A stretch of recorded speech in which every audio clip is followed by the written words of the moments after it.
Okay, we're going to have a little adjustment in the way of order of operations here. Deb Bryant is still tied up in a legislative process, and we will get her on ASAP. So if it's okay, we're going to start off with pending planning items. That's easy for me to say. Thank you. He's got to find that. If he's taking a look. Say it 3 times fast. Thank you, Mr. Mayor, Vice Mayor, members of City Council. I'll be presenting the pending planning items for February 1st and February 15th. Due to the advertising deadlines and the way the calendar happened to work out, we're only able to schedule applications from the January Planning Commission hearing to the second meeting in February and beyond that. For February 1st, in conjunction with the other stormwater regulations per the timeline that was provided to you in your Friday package a few weeks ago, the comprehensive plan amendment that was continued from the previous meeting on January 4th is scheduled to be heard at that time. Again, in conjunction with the other stormwater regulatory changes that are proposed, which I will be briefing you on later in this meeting. As a reminder, with this comprehensive plan amendment, this was part of the direction that was given from the resolution to support the bond referendum by City Council to provide a comprehensive plan amendment which directs city staff to, planning staff to recommend denial for any application that would impact the stormwater system. And this would be an application for a rezoning. Moving on to February 15th agenda. There are 11 items scheduled for the February 15th agenda. Item number 1 is a conditional use permit for a tattoo parlor with an existing salon at the Chambord Commons Shopping Center near the Great Neck Road and Virginia Beach Boulevard intersection. Part of an update as requested that was by Councilmember Berlucci and Vice Mayor Wilson. Planning staff and the City Attorney's Office has been working on trying to bring forward a resolution or some information regarding tattoo parlors moving forward. That you have not seen that yet because we are working on that together at this point in time. The Planning Commission for this application at 3328 North Great Neck Road recommends approval on a 10-0 vote.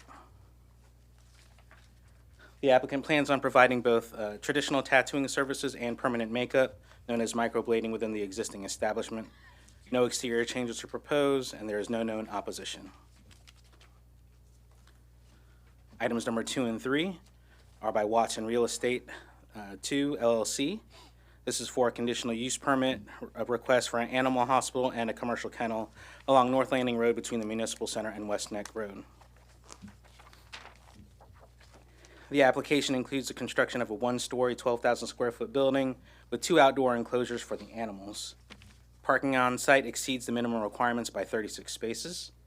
As the site is within the Courthouse Historic and Cultural District, the design was considered by the Historical Review Board, and the applicant received a certificate of appropriateness for the building's architecture as it is acceptable with the rural vernacular and also the recommendations within the ITA. The TA-ITA Citizens Advisory Committee was briefed on the proposal, and there were no objections, and there is no known opposition to the request. Item number 4 is by Metro Towing Company Incorporated at 1194 Bells Road for a conditional use permit for a bulk storage yard. Staff recommends approval, and the Planning Commission voted 10-0 to also recommend approval. The tow yard is specifically proposed on the eastern half of the parcel. The remainder of the site is currently used as a storage area with an approved construction vehicle storage area that was approved in 1985. The site is within the historic SeaTac Suburban Focus Area and the East Oceania Special Economic Growth Area 1.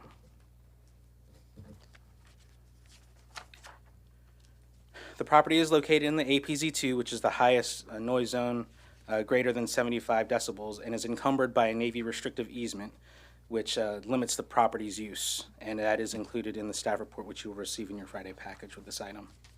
The site is well screened with existing vegetation along Bird Neck Road, and the applicant is proposing to replace the existing chain link fence with a solid wood fence as well as install additional plantings along Bells Road where there are gaps in the on the landscaping. The applicant met with the SeaTac Civic League, and no issues were raised or provided to the planning department or the commission, and there is no known opposition to the request. Items number 5 and 6 are by Dragus Associates, Inc., at 5000 and 5024 Haygood Road. This is an addition for 3/4 of an acre to the existing Hawkins Mill Dragus community along Wesleyan Drive and Haygood Road. You can see on the site plan here that there is a small addition that is proposed. It includes this portion of the property right here. There are 16 additional units proposed in quad buildings, and the density of the overall project slightly increases from 9.82 acres to 10.7 units per acre. The proposed development or the proposed additional buildings will be consistent with the existing buildings on the site, and additional plantings are proposed to continue the streetscape along the right-of-way and the theme within the existing neighborhood. There were 2 speakers in opposition to at the Planning Commission public hearing who noted concerns related to density, traffic, and stormwater runoff.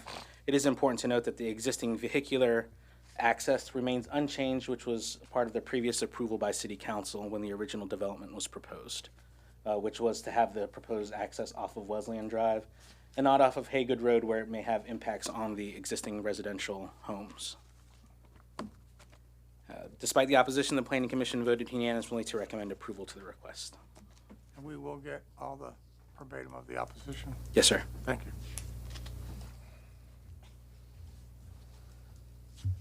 Item number 7 is by Aswani Kumar Pradhan and Pasupalta Pradhan along Horse Pasture Road between 1521 Taylor Farm Road and 2617 Horse Pasture Road for a modification of proffers to the existing zoning. Staff recommends approval, and the Planning Commission voted 10-0 to recommend approval of the request. This is located in the Taylor Farm Commerce Park, and the request specifically is to modify the side yard setback that is required for this property. The property is zoned industrial, and the proffers in the Taylor Farm Commerce Park require a 30-foot side yard setback. However, the existing zoning for the industrial zoning requires only a 0-foot side yard setback. Due to the narrowness of the lot, the applicant is seeking some relief and requests a modification to the proffers, which requires a 30-foot setback, to permit a 15-foot side yard setback on the eastern side of the property.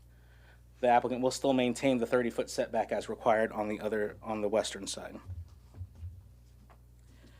The 17,000 square foot building can meet all of the requirements of both the zoning ordinance and the existing proffer agreement. There is no known opposition, and again, the Planning Commission did recommend on a 10-0 vote for approval. Item number 8 is by Mitch B. Tattoos, LLC, DBA, Grayscale Tattoo Gallery at 265 Jersey Avenue, Suite A. This is a conditional use permit for a tattoo parlor near Witchduck Road and Virginia Beach Boulevard. The site is located within the Pembroke SGA and is surrounded by existing commercial uses. For those that are familiar with the property exists in a non-conforming condition as it regards to the setbacks and parking that is provided on site due to the taking that was done for the widening of Witchduck Road, for the Witchduck Road improvements. The use of the unit as a tattoo parlor is not anticipated to cause any parking issues or any other issues and does not have a higher parking standard than any normal retail uses that would be permitted in that zoning district. 3 artists are anticipated to operate within the 1,800 square foot unit, generally by appointment only, and signage will be updated, but no other site changes are proposed. There is no known opposition, and staff and Planning Commission is recommending approval of the request. Item number 9 is by Envision Studio, Inc. at 6361 Indian River Road at Suite 107, and another conditional use permit for a tattoo parlor at the existing Kings Creek Shopping Center along Indian River Road near Military Highway. There's a 2,250 square foot unit that will have workspace for up to 6 artists. No changes to the building were proposed other than exterior signage, and there is no known opposition to the request.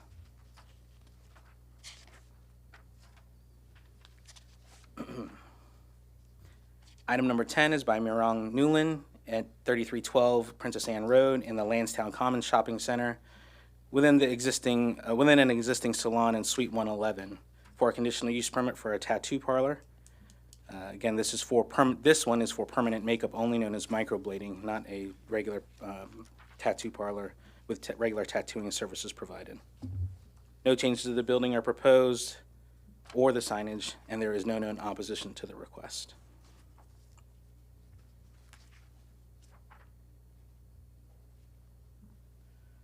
Item number 11 is an item that was deferred from the December City Council meeting, which was Winners Properties LLC at 3736 Centero Way. This is for the proposed car dealership for Checkered Flag. The site is adjacent to the existing site that they currently have, which is a Hyundai dealership at the property. The proposed application corresponds with the existing development pattern along Centero Way, which was previously approved by City Council for the car dealership at the existing car dealership property. The proposed screening that is on the proposed site plan will be complementary with the existing dealership, including a 3-foot high and 15-foot wide vegetated berm along Centero Way, and the existing vegetated 25-foot wide buffer along the western property line will remain. As noted, there were speakers in opposition, and the item was continued from the December City Council hearing. Excuse me, I do have a question. Yep, go right ahead. Thank you. Mr. Tahan, I understand that there are conversations happening between folks in the neighborhood and also with the applicant, but so I don't want to get in front of that in any way, but I would be interested if you could tell me, are you aware of any changes to the application from the one that was submitted and had a lot of concerns about it? Are you aware of any changes or adaptations made based on the feedback that was received by this body during the last council meeting? No, sir. At this time, staff has not received any updates to the plan or changes to address any concerns that were provided. Thank you. With that, that is the last item. Back to Yep. items 5 and 6. Yes, sir. if I may, Mr. You go Mayor. right ahead. That piece of property that's right in the center of, on Haygood Road, Yes, sir. were those two homes the speakers, do you know? No, sir. From my understanding is that the speakers were from the neighborhood and adjacent properties, but not those two property owners. Those two properties. Did those two properties come in and have any comments or anything? And not that I'm aware, but I will look into that, sir. Thank you. Anybody else?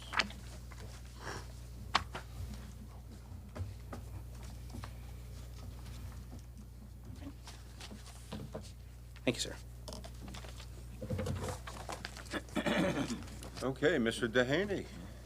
Mr. Mayor, members of council, at this time, the police department will come and give an update on the 2021 crime statistics.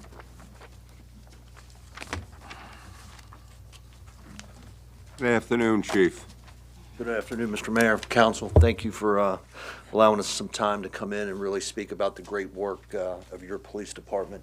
So today, we will be presenting our end-of-year review for 2021, our Part 1 crime statistics. And with me, I did bring some backup just in case I need it. We have Deputy Chief Adams, Deputy Chief Dean, and Lieutenant Wessler in the back with me. So as we start, what we will cover today are our Part 1 crime statistics. Part 1 crime, of course, is comprised of two categories: violent, which consists of homicide, rape, robbery, and our aggravated assaults. And then, of course, property crime, burglary, motor vehicle thefts, theft from autos, and all those other thefts. So one of the things that we wanted to show, just to kind of put into perspective where we stand, of the crime in our beach, 93% of it is property crime. And that's really what drives our numbers. And we'll really delve down into it. So when we look at Part 1 crime for the year, we did have a slight increase. We were up 2%, 2.3%. but still down almost 6% from the 3-year average. And as we'll get into, that increase is specifically driven by increases in property crime and not violent crime. But as you can see, the department, the community has made great strides over the last several years, from a high of 9,700 offenses in 2017 to 8,000 in 2021. That is the breakout of your Part 1 crime by precinct. I'm not going to cover each one of these. I've included them for reference. I think the big takeaway that you will see that will be consistent throughout all these is that your 3rd precinct is going to have the predominant share of the workload across pretty much all categories.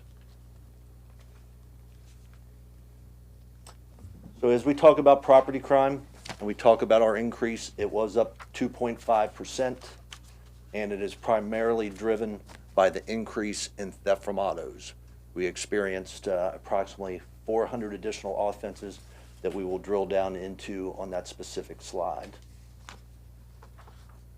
Commercial burglaries were down almost 50%, well below the 3-year average. Residential burglaries, we also saw a significant decrease and well below the 3-year average.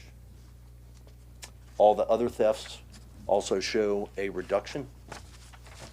And this is where we struggled, motor vehicle thefts. We had a significant increase. One of the things that we are seeing is a lot of these were driven by individuals stealing automobiles from our car lots and our dealerships. In 3rd precinct alone, we found out that there are 70 various dealerships, from of course the big ones to the small ones. And I think a lot of them have been impacted. So your 3rd precinct community liaison officer has reached out to almost every one of them to start establishing some dialogue and try to work with them to target harden their practices for 2022 so we can cut down on the vehicle thefts. Theft from motor vehicles, as I mentioned, that's where it really spiked our numbers. We were up 15%, almost 400 additional offenses. As a result, most of these are preventable, but as an organization, as a police department, we still have an obligation to address them. So we've really tried to focus on some directed hotspot patrol strategy that we've incorporated into our waves that really tells our officers by location and time when these are occurring, when they need to go for highly visible directed patrols. But one of the areas where we struggle with this is because our records management system is 25 years old. It is paper-based. So what that means is, as officers go out and they take a report, we have a citizen that is victimized. The officer makes a paper report currently. It then has to get submitted to a supervisor, who then has to review it. It then has to go to services, who they then review it for to make sure that everything's in correct order, and then it goes to a DEO, a data entry operator, for entry. So as you can see, it's a very convoluted process that has been in place for several years, and as a result, a lot of these thefts, we do not have timely data. There is a data lag of anywhere from 5 to 7 days. So you can see the challenge that puts on us as an organization to address these in a prompt fashion. That's one area that as we talk about our laterals and we onboard them and they come over to the Beach PD, they rave about the increase in pay that this council has given them. They rave about the environment, the morale. They rave about the equipment, but they tell us, Chief, you guys are 10 years behind where we were in technology. And that's where we find ourselves. But there is good news. I can't speak highly enough about Peter Wallace and his team, that they have worked with us to implement a lot of technological advancements. And one of the things that they are working on with us right now is to develop a brand new records management system for the beach that will give us real-time, in-car, field reporting. So when the officers are out there and they're not handwriting these reports and sending them through the process, once they do them on their new MDCs, which is on their way as well, as brand new in-car computers, that it will immediately go to our database and we will have real-time data to deploy our folks. So we were very hopeful with IT's help that we will have that up and running, and we will have a brand-new records management system in place for the PD by the end of the year, which will include e-ticketing, and some of these other, yes, I know you're waiting on that, Councilman, which, we talk about technology as a force multiplier. Unfortunately, I found out that the way it's structured, if we write citations in the beach, it is a 8.5 by 11 citation for each violation. Time-consuming, repetitive. We're going to streamline that for our officers, that everything will be done with a swipe of a card. One of the things that we're looking to do is try to give them mobile devices for that e-ticketing that we can use for additional items. But a lot of hope on the horizon. I'm hoping And you meant the end of the fiscal year, Chief, did you? yes, sir. As opposed to the end of the calendar year? Calendar year, sir. Unfortunately, yes. We are What do you do to speed that up? we are putting a lot of pressure on the vendor. But one of the things that we want to be careful about, Councilman, is we actually have 16 various technology projects in the works. We don't want to dump this on our men and women all at once. We need to phase some of these in, make it incremental, and not overwhelm them from going from ground zero to probably what I hope to be one of the most technologically advanced police departments in the state and in the region. It's about a 20% labor productivity factor Yes, sir. per shift, per officer.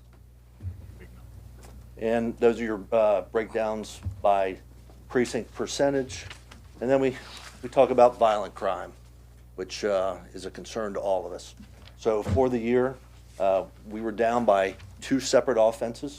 We went from 569 to 567, almost 6% below the 3-year average. But what I'd like to point out is, even though we only had a slight reduction year to year, look at where we have come from as a city, a community, and an organization from 2017, where we had 683 Part 1 violent crime offenses compared to 567. Almost a 20% decrease over the last 5 years. And then when we look at homicides, which we will cover in depth, we had 14 criminal homicides for 2020. That is the lowest in 5 years. So when we look at the numbers, when we look at the decrease from 2021 or 2020 to 2021, but more importantly, we look at the 5-year decrease, and we look at the number of homicides. When we hear it, I know you hear it because I hear the community speak about the increases in violent crime in the beach. The data doesn't support the perception. Rape is down. Robberies were up by a total of 13 offenses, but still well below the 3-year average. Aggravated assaults were flat. We were up 1 and right on par with the 3-year average. And we have a breakdown because I wanted to discuss those a little bit. So when we think about aggravated assaults and what is driving our numbers for that, of course, we have the shootings and we have the stabbings and we have people struck with the clubs and other items. But what is really driving our numbers that we're trying to get more of a handle on for this next year are the strangulations. So in Virginia, any pressure or constriction around the neck makes it a felony offense. So these are domestic violence offenses for the most part, where there's some type of manual strangulation that we now code as a felony offense. And when we look at where the precincts are, every precinct had a reduction with the exception of the 3rd precinct, and their increase is primarily driven by these strangulation offenses.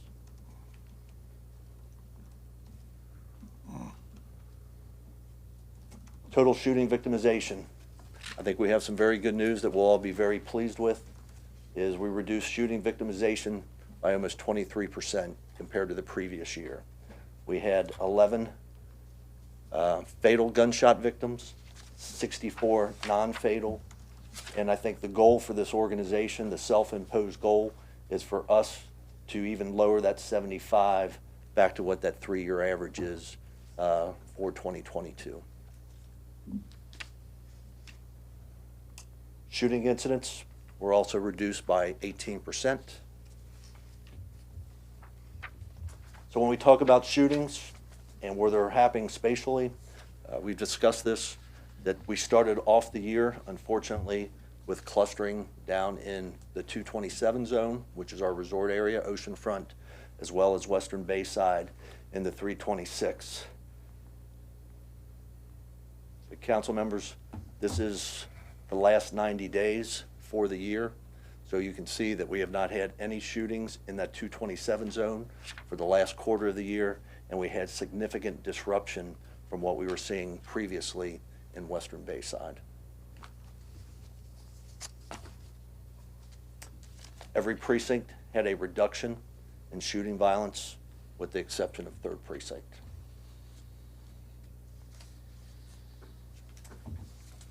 So I think we're all well aware that we started off this year a little rocky.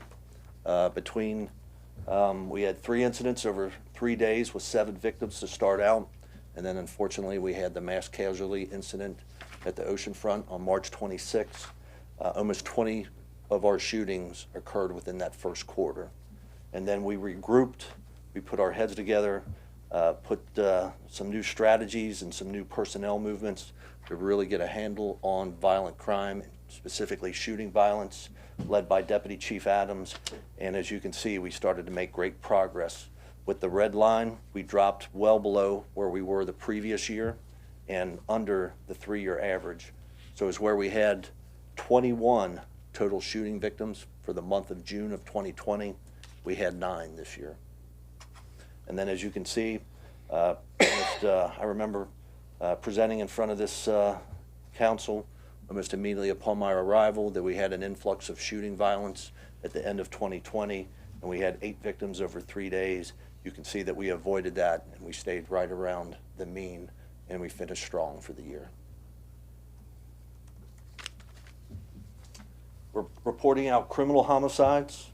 We had 11 gun homicides and 3 non-gun homicides for the year, a reduction of 17.6% below the 3-year average.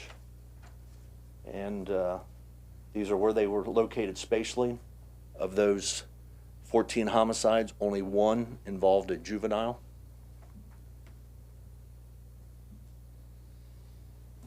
Homicide clearance rates.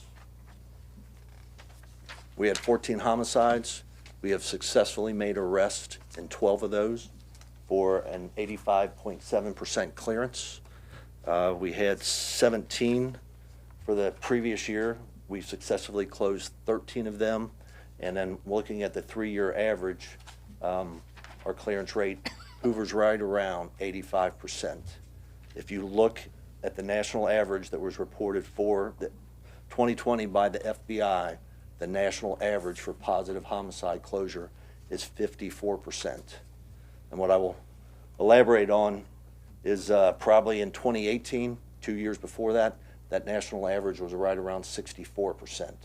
So it has dropped 10% nationally in the last 2 years for a number of reasons. I think primarily because you have more homicides, as we know, and you have a lack of tenured police personnel. And I think that combination right there is playing havoc in a lot of our other large cities. So we talk about homicide clearance rates, and we talk about the 12 that we have solved, but unfortunately there are 2 that we have not yet made arrest in. So I thought it would be a good opportunity to remind the community, remind the families that these are still top priorities for this organization, for this city. We know that Miss DeShayla Harris was shot and killed on March 26 in the 300 block of 19th Street. All evidence still indicates that she was a victim of an errant round between 2 groups of individuals that were shooting at each other, and that investigation is still a priority for us. And then second was 18-year-old Mr. Damian Rodriguez Kirkland, who unfortunately was shot and killed on June 14th, 2021, as he was a passenger in a vehicle. It's quite sad that Damian was scheduled to attend his graduation from high school the very next day. So we asked the community, plead with the community that we want to bring closure to the families. We want to bring closure to the cities. If anyone has any additional information, please reach out to our Detective Bureau, because these are priorities for this organization.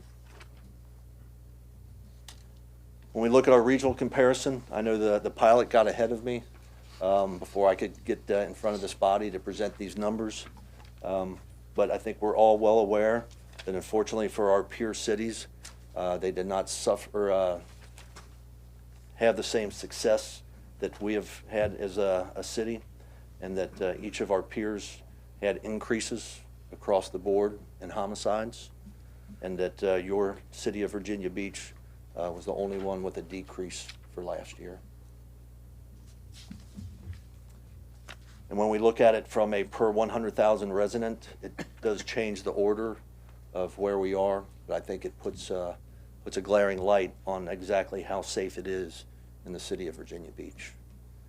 And that's with our peer cities, but I think what's more telling is when we compare like cities of 450, 460,000. So we asked our analytical unit to take a look at that, and we identified peer cities of our relative population, and you can see that once again we're at the bottom of the list, which, you know, we hear it, we've seen the data, we've heard it said that we are the safest large city in the nation, and the data does support that when you look at the numbers. And several of our cities are not having the same success that we are. And that is your comparison, that, you know, 3.1 homicides per 100,000 in Virginia Beach, and unfortunately compared to Atlanta, and they're 34. This goes back to where we talked about homicides. This is from the Major City Chiefs organization. I don't have year-end data, so this is just for the first 3 quarters, but the national average change is we're looking at a 10% increase in homicides nationally, and where this should be very concerning to all of us as a country is this is on top of the previous year, where depending on what numbers you look at, there was anywhere from a 28 to 30% increase in homicides in 2020. So in the last 2 years, this country has a 40% increase in homicides. Almost every other large city is going the wrong way, the opposite way, while Virginia Beach is still doing a great job, and we're going in the right direction. We are the anomaly right now. Chief, any comment on the comparison on the robbery there? I see for robbery, we're up 8.8, nationally down 5.7. Yes, sir, and I think, you know, it's just to put it in comparison that we're talking about a total of 13 offenses. Right, I realize not many. I just wondered if Yeah. you had any other comments on that. No, I really don't understand what's driving the increase in robberies, but we're well aware of it. We've had some convenience store robberies of late that we're actively working some leads, and, but I think we're still well positioned. That they're small numbers. Okay. Yes. Thank you. How would Councilmember you Jones. describe robbery? The ones we've had, it's using force to take property, and you can have an aggravated robbery, which is usually by weapon point, that is the displaying of a knife or a firearm, and then traditional robbery is the use of force, using strength to, you know, knock you to the ground and take your purse. So usually there's a difference in the level of which felony offense depending on whether there's a weapon involved, council member. Anyone else at this point? Yes, Ms. Morgan. Oh, I'm sorry, I can wait till. Oh, yes, ma'am. I've got, I think, 4 more slides. So I just wanted to, you know, we talk about technology, and I know that you've invested in this police department, and I just wanted to, one, thank you, and talk about ShotSpotter that you've invested in, or as we sign the contract. We know that we've deployed it right now in 2 areas, in 2nd Precinct, primarily in the 227 Oceanfront area, and then out in Western Bay side. So it went live in 2nd Precinct on July 14th. Through the end of the year, we had 57 activations. When we drill down in just the 227 zone, which is our resort area, we had 10. And then even, unfortunately, for a much smaller compressed time, since we did not go live in the 3rd until the end of September, we have had 102 activations. And what we're seeing with the activations compares to what we see nationally and other places is that of those 57 activations in the 2nd precinct, we only received a companion 911 call on 10 of those incidents, 17%. 47 of them were never called in to 911. 3rd precinct, we only received a companion call 24 of the 102 activations. So I think you see where this technology is incredibly valuable for us, because as a police department, if we're going to be data-driven, we have to have the data. What's the false positive? Because all systems have false positives, so what that is on that number? I would say, from having 4 years worth of experience and looking at I would say the false positive rate's about 4%. About 96% of the time that we respond out, that there is evidence, shell casings, or something else that indicates that this was truly gunfire. Thank you. Councilmember, you're right. I mean, all technology it's not infallible, but this has a high positive rate for us. And I think, this is something that we hear when we look at 3rd precinct. We are averaging at least 1 activation per day. When we look at 2nd precinct, we are averaging 1 every 3 days. And I think something important to point out, because I think we've heard the concerns that there's continual gunfire and violence at the oceanfront in the resort area. But utilizing the technology, we're only averaging 1 shot spotter every 16 days. So basically 2 per month. This some data that I got to credit ASU put together that we took a look at the last minute. So when we look at the city as a whole, we have a 4.9 minute response time for the time our communications section picks up the phone and they report a shots fired incident. On average, it takes our officers 4.9 minutes to get there. For those shot spotter activations in the 2nd and the 3rd, we have cut that to 2.9. So we have shaved, and it's not just all police response. What we're finding out is it's cutting down on the time because we're not reliant on the call taker to get that information. Officers are already responding prior to 911 getting the call, and we saw that yesterday. I was actually listening to the radio, and they put out a shot spotter activation in the 3rd. I heard zone cars start responding to the incident, and about 2 minutes after they were already responding and getting close to the scene, communications put out that there was a burglary in progress near the same location. Those 2 minutes were invaluable because it got us there in time that we ended up in a foot pursuit and we caught one of those 2 burglars. One that we're working on today is we had 50 rounds that were fired from a vehicle down in the 400 block of North Birdneck yesterday morning. We were able to track that back to an individual, recover the gun, and make an arrest on that one today. 50 rounds errantly fired in our community. We have to hold someone accountable. So, I thank you for the technology, but I have to acknowledge the men and women that have helped make these numbers what they are. A lot of folks in new seats for this year, 2 new deputy chiefs in new roles that are doing a fantastic job. Deputy Chief Dean moved over to investigations. I think it's important to know that during the year, we have 4 brand new precinct commanders that we moved into those roles due to attrition and shuffling our individuals. We had significant movement in some of our critical positions, such as homicide. So we've had to move new people into new roles, but we could not look at this community and this council and say, because of all this movement, we can't produce.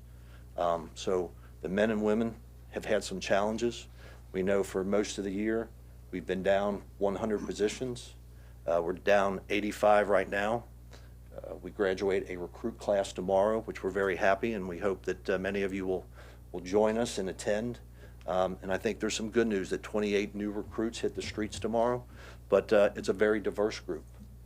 So it's 29% female.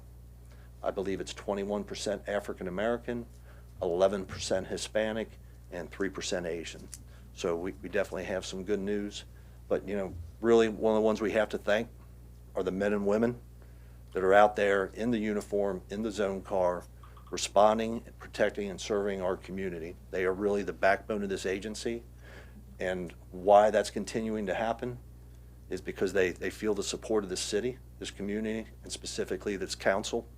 The other cities that have defunded their police department, they're struggling. And they're seeing significant increases because the officers did not feel that they had the support. And that is not the case in Virginia Beach. You have supported us with raises, hiring bonuses, technology. So I'd just like to take this opportunity on behalf of the entire police department and thank this council for your support.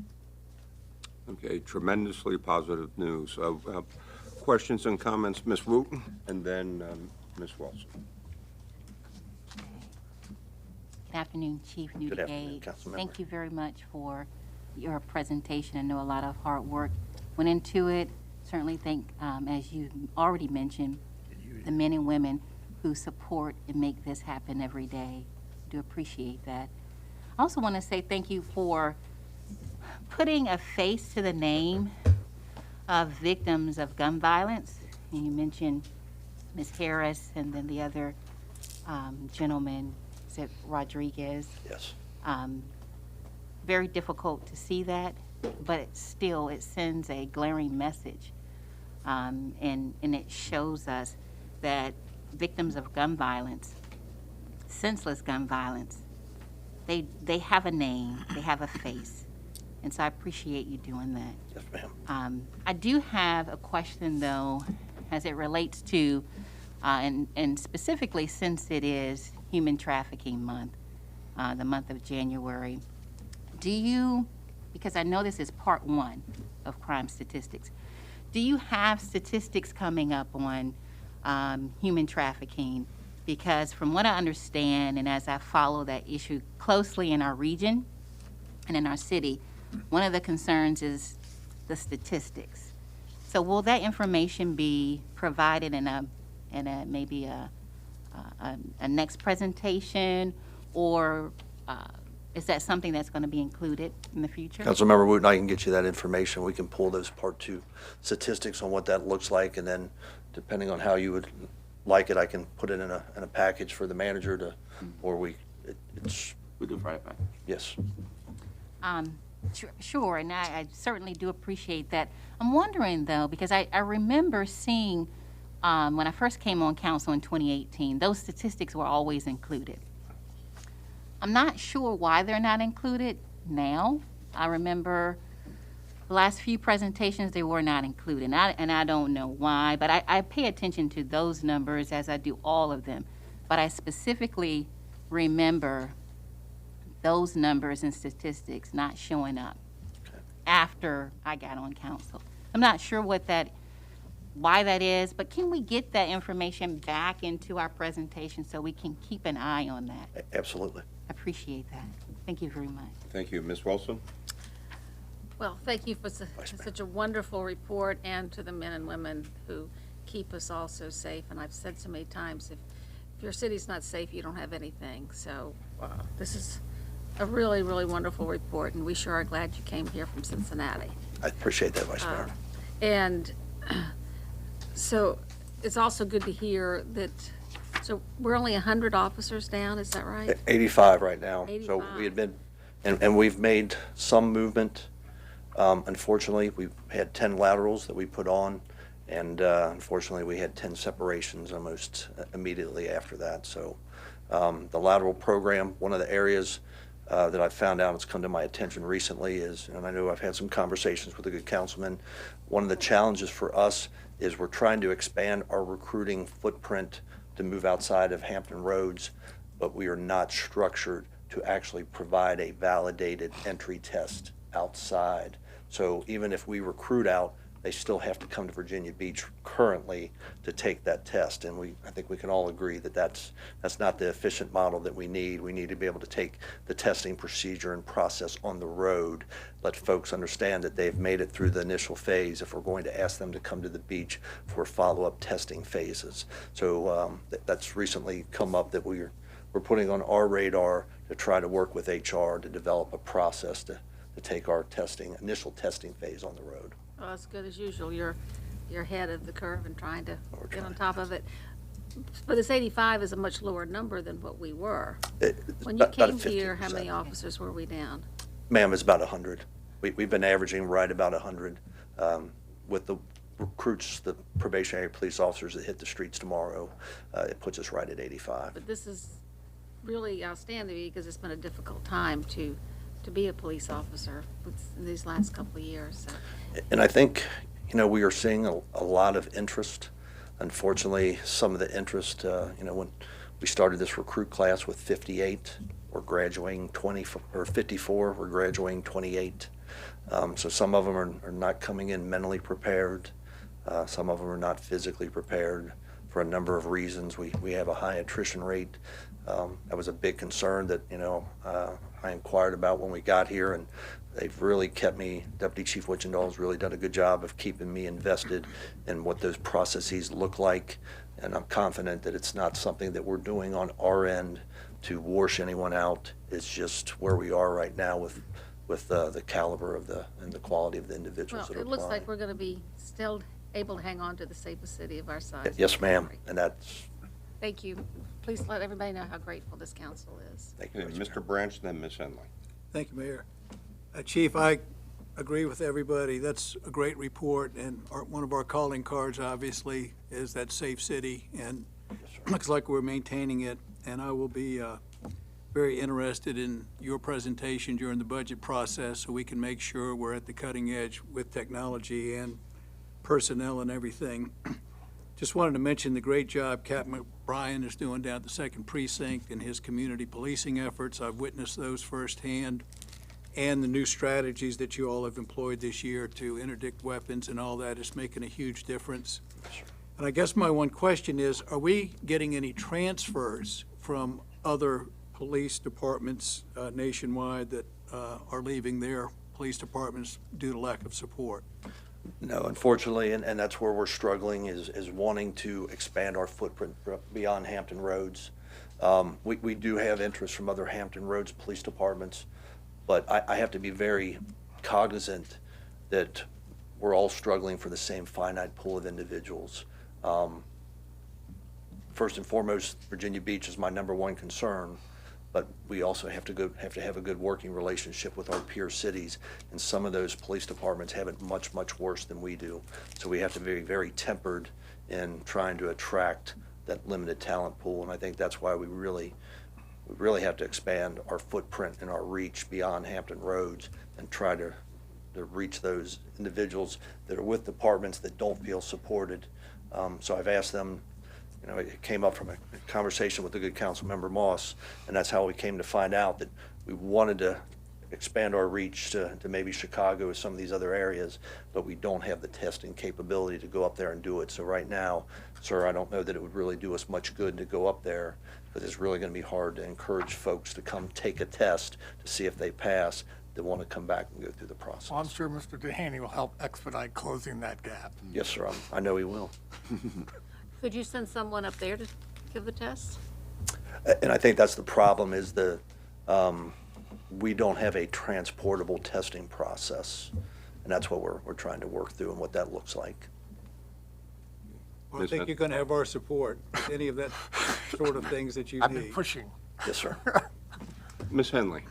Well, I think we need to give a lot of credit to you as far as what we were able to do last year with the budget, because you brought those things to us. As I remember the presentation when you just kind of told us some really neat things, and we were able to say, well, let's do it. And so just letting us know is the important thing, I think, because then we can act, because I think we certainly have the support here and with our citizens.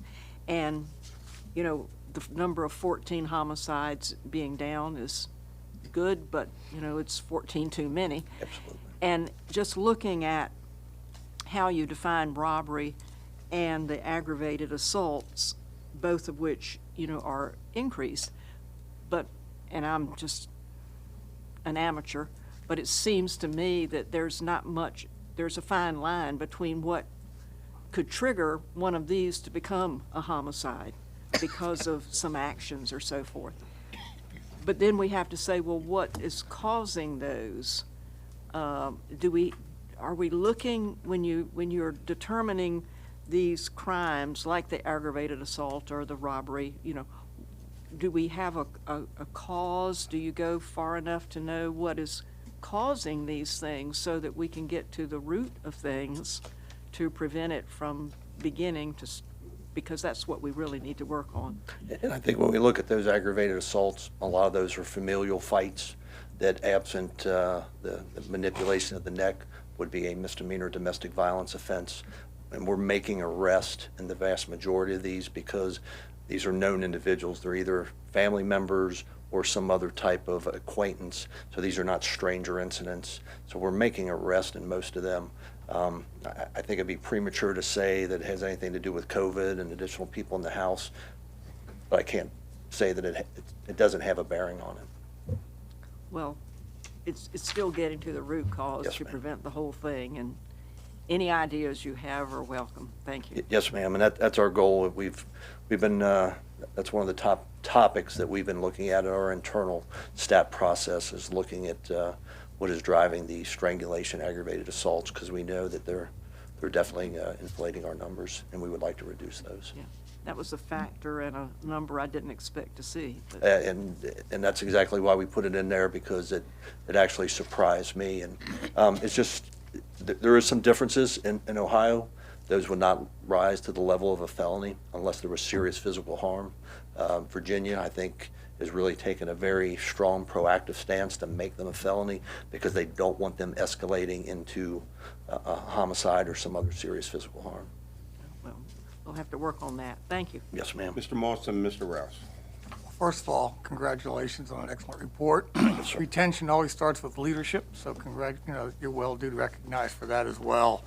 And I look forward to many, many more conversations about how we can be more competitive in that market. And also, 11 years, we finally get e-ticket.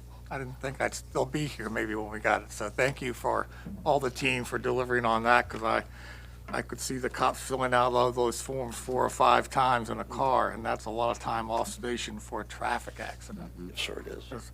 But I'm not asking here today you to lay out your strategy and tactics in public about the 3rd precinct, but I'm sure if we had a 4th district council member here today, Yes. they'd be asking lots of questions about what's going on there. But on another format, I would like to know just what, so it's not out in public display, just what our strategy and tactic is to drive down that hot spot, and how we might be able to couple the use of drones with our targeting thing to even be on the scene in a loiter fashion, if you know the time frame when that happens, and even have more acquisition of data and the perpetrators. We might find we can team up there, and maybe the more people get caught, the less they do things they shouldn't. That's generally how that works. And lastly, I'm with Mr. Branch talking about a budget, and I know we talked about it the other day, but I think you've mentioned a couple times that the inadequacy of our training facility, and we talked about that just the other evening, in fact, and also trying to train the sheriffs the same as we train our police officers, which also makes sense. So I'd hope at budget time, at least gets to the manager. But I'd like to know, what our path is, because there's a lot of simulation training you can do in a facility that we don't have the open space to conduct.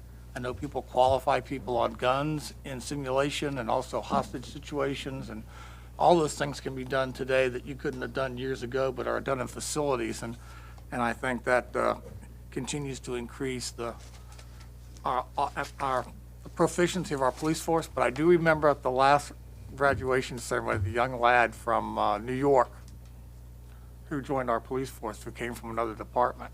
And I said, there's one of your #1 recruiters. Absolutely. But I realize you're going to have this test thing, but hopefully you can maybe, Mr. Dehaney, give us, what's the timeline? What do you need from us to make that happen? Because I agree, the pool of labor of qualified people is a military challenge as well in recruiting.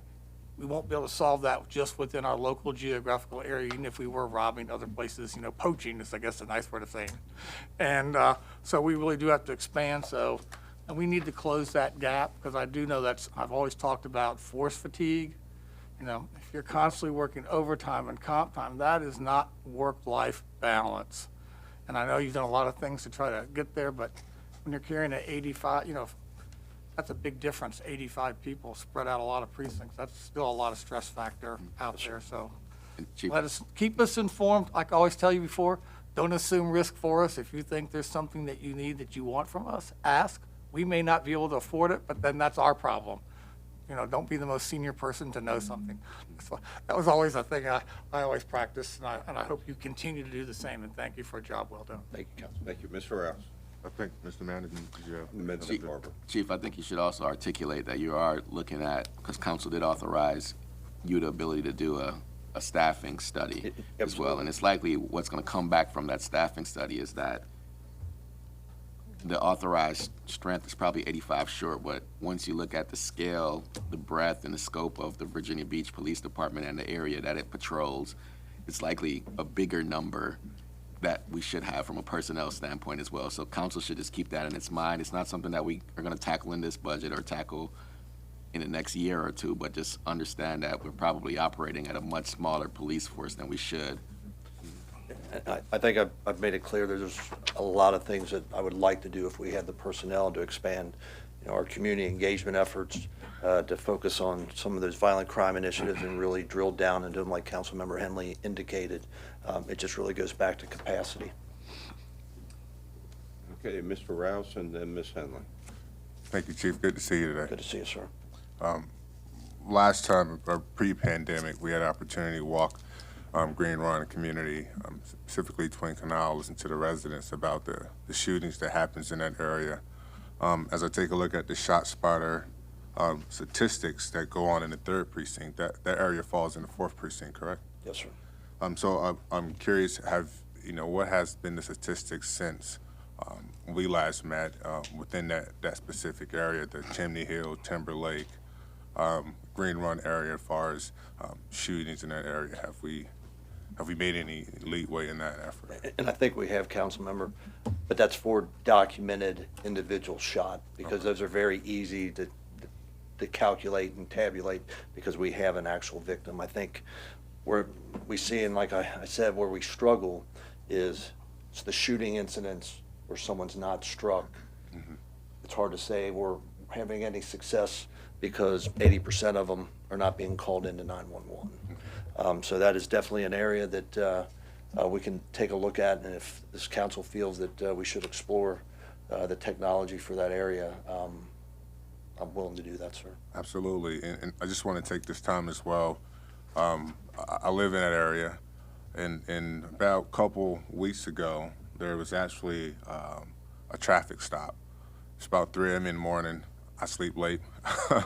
And I witnessed there was a traffic stop in a foot pursuit, and I just knew the guy was gone.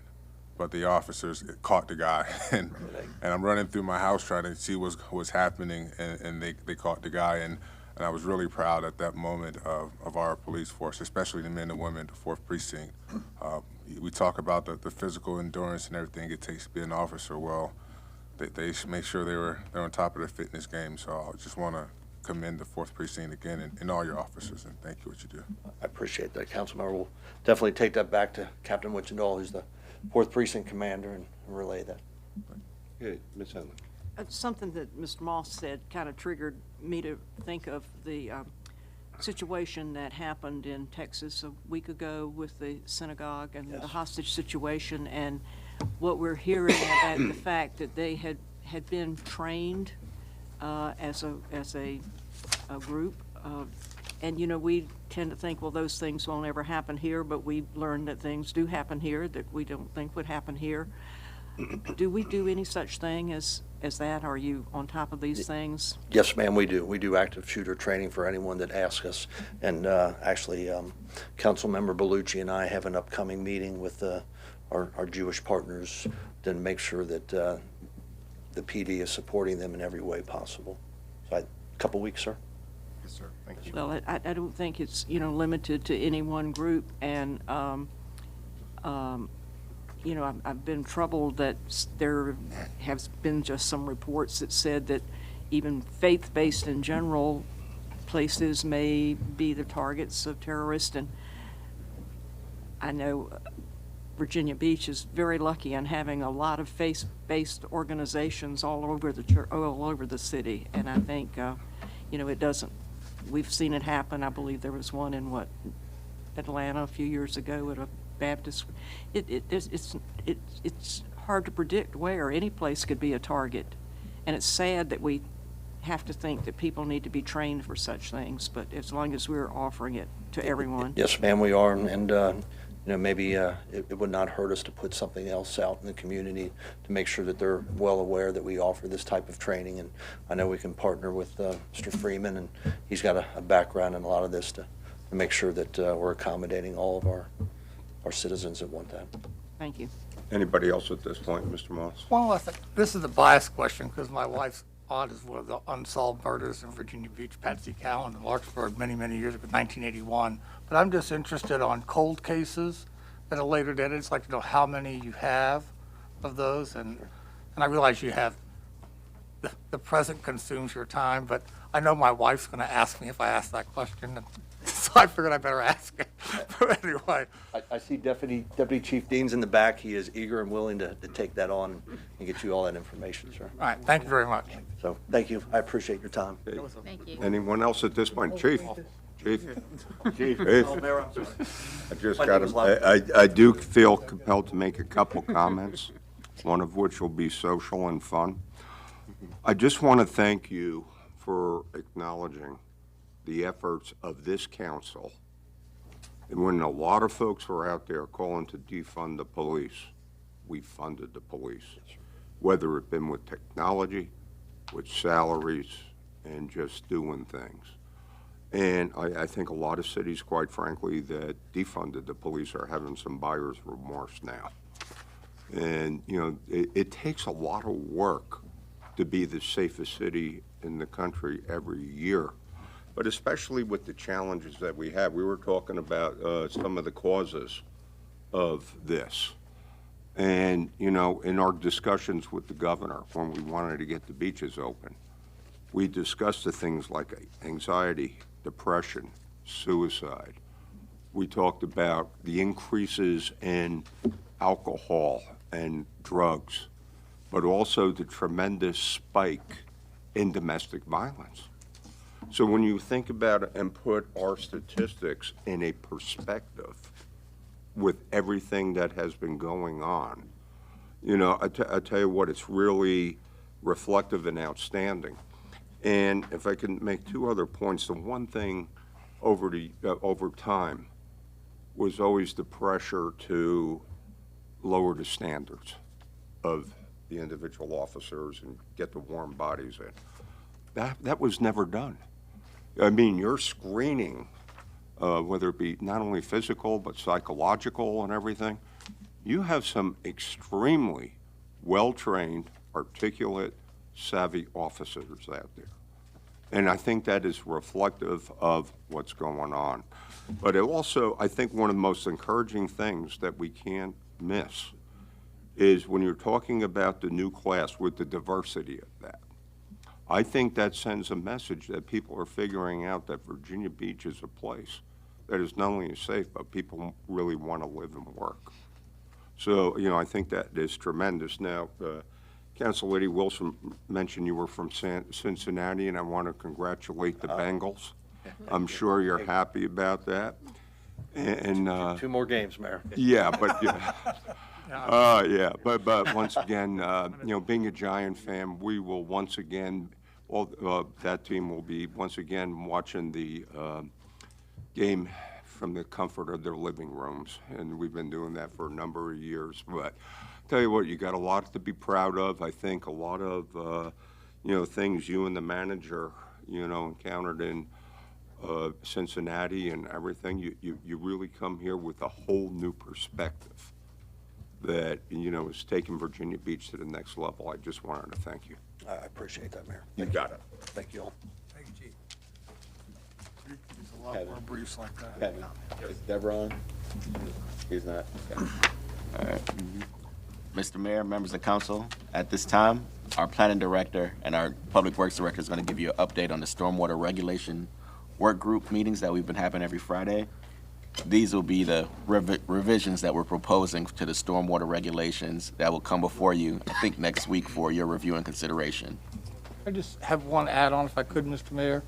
We were supposed to meet last Friday, but weather precluded it. So Mr. Jones and we'll all be meeting next Friday at 1 o'clock. This Friday. This Friday. This Friday at 1 o'clock, excuse me. So that probably will aid another push, because I think we really want to have time for Mr. Jones and myself to work with the staff and industry to adjudicate some of those things, and that may not all happen on Friday afternoon. Normally, we would have had last Friday and then another week to work. Now, we're not going to have that meeting until Friday at 1 I o'clock. think that's a prudent course. Just wanted to Thank you. share that with you.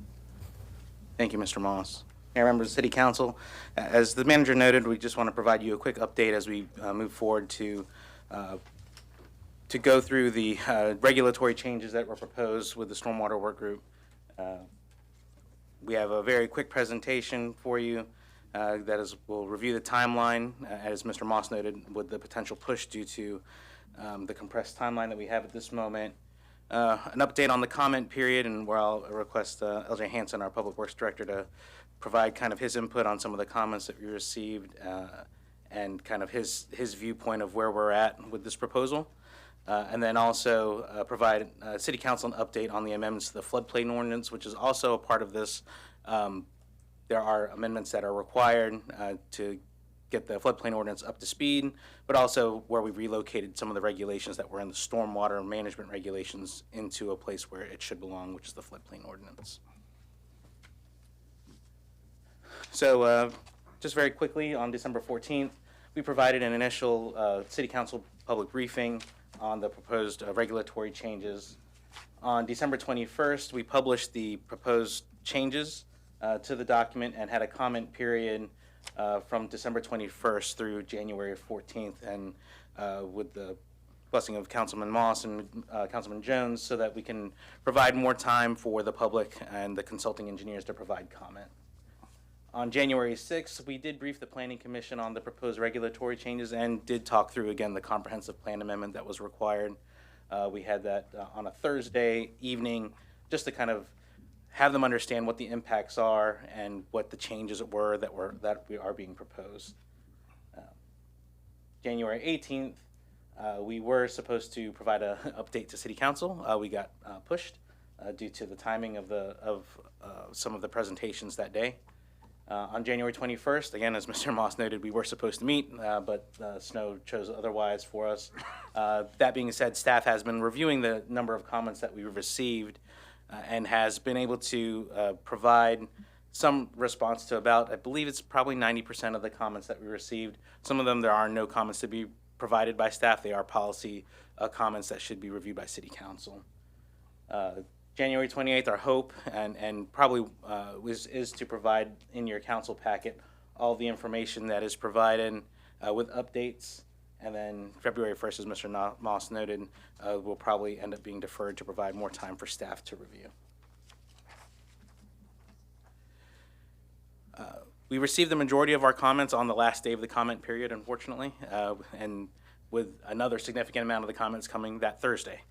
We had hoped that we'd receive some a little bit sooner, but we did receive 226 comments that were received with CVBIA, the Coastal Virginia Building Industry Association, formerly TBA, providing comments that mostly reflected the topics of the Friday work groups. So you'll see, and what I've placed at your seats is a summary of the comments that you received. If you remember last Tuesday, I'd also placed at your seats the unedited comments that we received from the public. We've collated them and put them together. Thank you to Howard Waldy with the Office of Performance and Accountability for doing that for us in a way that it can be easier to read and kind of broken out. The 4 categories of the comments that we received, one is we received from general public that there's no recommendation to do any changes yet. Maintain a high standard for the existing regulations. Now, please keep in mind that the direction that we were provided by City Council was to maintain the resiliency of the regulations, but find a way to make it easier to go through the development process. So the key is that based on the changes that we've proposed, we do believe that we maintain that high resiliency, but provide an opportunity to get through the process faster. And that has been the goal the whole time. We have some recommendations that want additional relief to the regulations, which is less stringent than what the current regulations are. Again, we were not tasked with that to be reviewed. That will need to be direction provided by City Council for us to do later in the future. Some were provided for technical clarification on the proposed changes. So, do the words mean exactly what we say they mean when we were reviewing it? And those were provided by, definitely we had some from folks that are part of the review group, the work group, and there are some points that we have noted as you'll read through, if you read through the comments, where we do know that, okay, that did not read appropriately, we need to come back and just edit the verbiage. And then also we had a group of policy comments and suggestions which deal with long, short-term, and medium-term policy decisions or recommendations from one of the consultants, and as well as the public when it comes to also the comprehensive plan amendment as well. At this point, I'll offer a moment for LJ Hansen, our Public Works Director, to come up and provide some comments on the process and also what he's seen in on the comments that we've received. Welcome. Thank you. I did want to point out a couple of things, and Bobby touched on this to some degree. I wanted to go back a little bit. We've been at this process for a little bit, and I'd like to go back and talk about how this task came to us and what we felt we were tasked with, the charge that was given to us by this body. We were asked to respond to criticisms that our process was difficult for the development community to navigate, and specifically that the number of submittals were high, that it took a long time to get through our process, and that we were not necessarily being the most efficient that we could be in our charge. And so as we looked to the process, we were asked to look at things that we could do to make the process more efficient, more fair, more appropriate, and yet not change the standards that had been provided to us. There were an additional charge was given to us to look at the entitlement process, and there were some costs that had been there were some costs that had been increasing to the development community as they went through the entitlement process, that was becoming something that was incredibly difficult for them to just get to a rezoning or something else, that they were having to do a large amount of work to just get there. So we were asked to look at that. And we were also asked to look at the appropriateness of using the model. We've put a lot of stock in the model. We still, and I still strongly believe in the model. We believe that it is an effective, efficient tool to accomplish what we're trying to do. But there were some questions about where that model gets used, how that model gets used, and what that meant for the development community as they were trying to work through their process. Again, and I can't stress this enough, and I know Bobby said it, but we did not feel that we were authorized to make any changes to the core fundamental essence of what the standard, stringent nature of our stormwater ordinance was. In other words, we did not feel that we were authorized to make any changes that would reduce the effectiveness of our stormwater plan or our stormwater program. In the course of the meetings, we've had several meetings. Councilman Moss, Councilman Jones have attended many. We've tried to work diligently with the CVBIA, and I think we've had a very good series of conversations. Some things that came out of this process that I think are really significant are that we have developed a framework to reduce the number of submissions on development submittals. This is especially important for smaller developments. As we went and we looked at the use of the model, how we were using the model, and for developments where there was a very small amount of increased imperviousness or increased hard surface, we found that there were some things that we could do that make it much more efficient, much more easy to foretell how many reviews you're going to have to do. I'm trying to figure the right words to use there, but basically to identify a streamlined path that somebody could reasonably anticipate, this is what it's going to take us to come to the city to propose our plan for development and what we would need to do. We have, we believe, developed a process to greatly simplify the entitlement process. Not weaken the process, but to simplify the submittal part of the process, to make it, again, something that the development community can come to the city council can feel confident that they're being protected, the development community can feel that they're not doing an undue amount of work in advance. And additionally, we spent a large amount of time working with the development community and reviewing with them and sharing with them what our review process is for model submissions. So when somebody comes to us and they wish to do development and we share the model with them, they're able to update the model and resubmit it back to us. When they do, there's a process that we go through where we review what they have changed. There were a number of questions about what were we reviewing and how come it was so difficult to get through that process. We shared with them 100%, this is our review manual, this is what we're looking at. So we believe that this is something that, again, will make it more transparent, more available to those that are doing the work, and will greatly simplify the process. I do feel that this has been a value-added effort that both we and the development community have worked in. I do think that we have held the line and been as stringent as we could, as the stormwater standards were before. I believe that they are equally as protective today. And I know that there are a number of comments that have been submitted here at the last, and we will continue to work through those comments. But I believe that if there is an ask to go beyond what we have already done, that would likely mean that we would have to fundamentally change what we're doing from our standards standpoint, and we would probably have to understand what council's will and direction is for us to go beyond what we feel that we've done. That's not to say that we can't clean up technical language or that we've, made some other errors in our transcribing or that we can't clean up the language. I just want to make sure that everybody understands that we feel that this was the task that we were given and we've gone to that line. But in order to go much further, that would require, we think, guidance from City Council. Before you, would you just touch, part of this is the appeals board, and that was a big discussion when we had about the scope of the appeals board wasn't going to be variances to the standard, but the other things. But so if you could just maybe touch upon that. We talked about regulations, but whoever the appropriate person is, but I want to just make sure the council's educated of that discussion, because I think that was near the end where we had that, but I think it's important for them to know what that dialogue was. Okay. Thank you, Bobby. Yes, sir. So, Councilmember Moss, the Stormwater Appeals Board is what had us go into this process in July of last year. One of the keys, and as we've heard very loud and clear, is that the model, as LJ had noted, the model, the staff and believe that the model is the best tool available, and the information that comes out of the model is the best information available to protect the city and design by. So through the discussions with the development community, we noted that we believe that, as Mr. Moss had noted, that there should not be any variances granted to utilizing the information that comes out of the model. And so specifically, the Stormwater Appeals Board and the administrators of the Stormwater Management Ordinance cannot grant variances to the usage of the information from the model. That is explicitly listed in the Stormwater Management Ordinance change.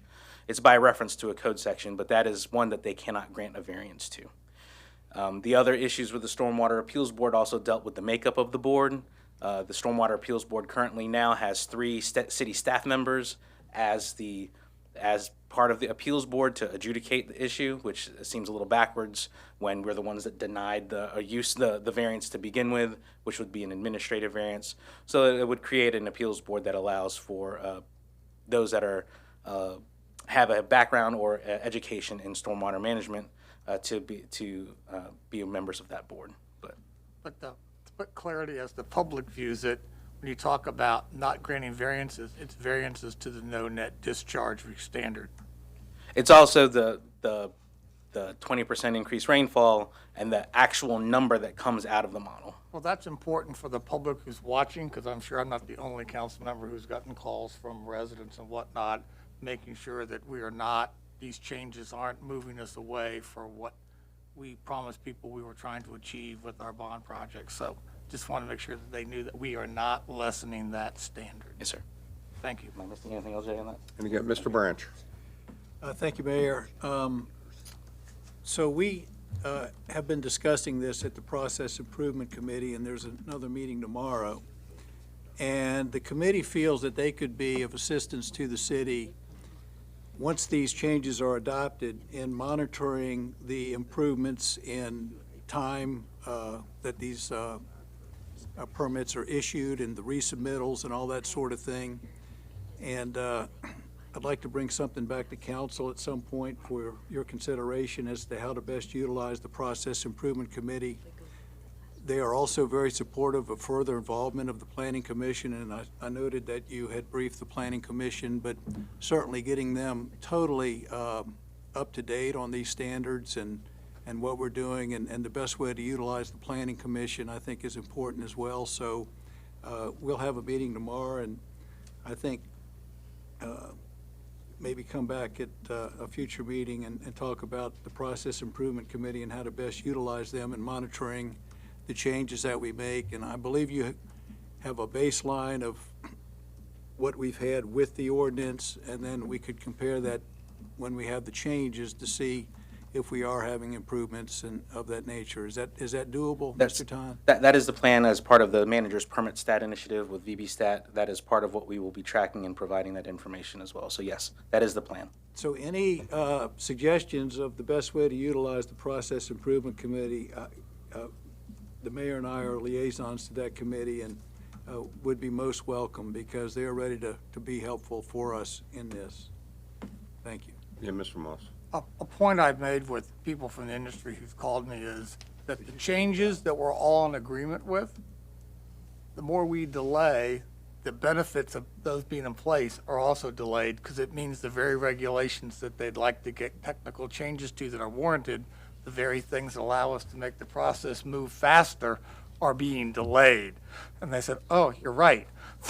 So there is some reason on their side for where there is consensus, and they are good changes, to make those as expeditiously as possible because they provide material benefit to the development community with no degradation. But many, well, I shouldn't say many, a number of the changes were to go back to the state standard for small development. I don't really think that's where this council really wants to go. But those are the policy questions I think that they referred to, and there are a number of policy changes which would walk us back from the commitment we're trying to achieve with our bond referendum. But we need to have that discussion so we know we're speaking as a body that those aren't open.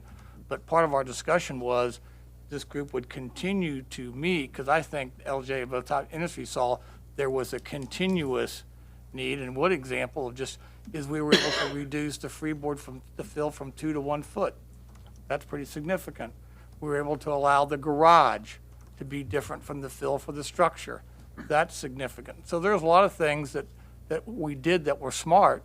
And the biggest one of all, which we've talked about a lot, is if you don't want to go through all that work up front, you know, to come and convince us that you're going to comply with all the rules, and that's all the questions that we ask up here, then you can say you're going to not look for any waivers, not look for anything, and you're signing up that you won't get your construction permit till you've satisfied all the standards, and you're only doing that work once at the backside. Now, obviously, we're counting on the manager and the staff to hold that true, which I have no doubt that's true, but that's a big time savings and a big money savings up front. So I think there's a lot of goodness that's in the things that are being proposed, but I'm open for more delay, but it really is the delay comes at the expense of the development community because that just means the standards that are in place stay in place. And I don't think that's in the best interest of development and production. And we can take these other issues that they have and keep meeting on Friday mornings and continue to work them and bring back stuff that we can execute. And I know LJ keeps us right on track with the standards, but I don't think we want to revisit the standards that we've adopted, the big standard. Okay. Thank you very much. Anyone And to else? Howard, I want to say, Howard really was super in those meetings, making sure that in 2 hours, we got stuff done. So hats off to you, Howard, in the back, and thank you for the summer. He's a quiet guy, but he really did keep us on track. Mr. Jones. I just want to thank the staff for the way they've handled this. I really believe what we've come up with is the right route to assure the public that we are complying with the stormwater standards, that we've sold them on a $567 million bond referendum, and that, for us to backstep that some people might be suggesting that we should do would be a serious mistake, in my view. I think the comment about, the outcome here, if people or developers or builders or whatever their classification is, if they agree to conform to the ordinance and they make a conscientious effort to do that and make it work and do it and do their job, then there won't be a problem for them. If they don't make that conscientious effort to do that, then they're creating their own problem. And so, the fact that they have a choice of doing what they're supposed to do or try to get out of it lies with them. And they need to get it through their heads that that's what they got to do. And if they do, it's going to be a much simpler process for everybody involved. It's going to be a simpler process for the staff. It's going to be a simpler process for the developer or builder, and it's going to work. But, they just need to get it through their heads that all they got to do is conform to the ordinance and agree to do it. And if they do that, it's done. So, it's pretty simple to me. And so I'm hoping that the council is going to support what the committee has come up with, because I think it's the right solution. Okay, anyone else, Ms. Henley? Well, I think those last words are the important words, that the council is going to support this, because I think, we're now at this implementation time, which is the culmination of, I guess, about 7 years of work. I think it was the budget of 14-15 that we recognized that we had to do all of this study work on the stormwater and to come up with the models, and on the sea level rise for what we came up with. And so we have spent all this money and all of this time developing all of this data, which puts Virginia Beach in a position of having all of this data that I think makes us rise above so many areas that have not done the work. But we've done the work, and we've got our stormwater engineering division in place that now know what we need to do. And so it's implementation time. And yes, we do need to be mindful of the time that it takes to get approvals so that it's not a big hardship to do these things. But I think, as Mr. Jones just said, if everybody recognizes that, okay, this is where the end has to come, and this is what we're expecting, and if we all just decide this is what our goal is, and that's what we're going to hold to, we can do it a whole lot better. And I really appreciate, the process and improvement committee giving some input as well to the work that they have done. But then it all comes down to this council and the support, just like we were just talking about the support we have for our public safety. Now it's the support we have for all of this work that we have developed over these last few years. Now it's implementation time.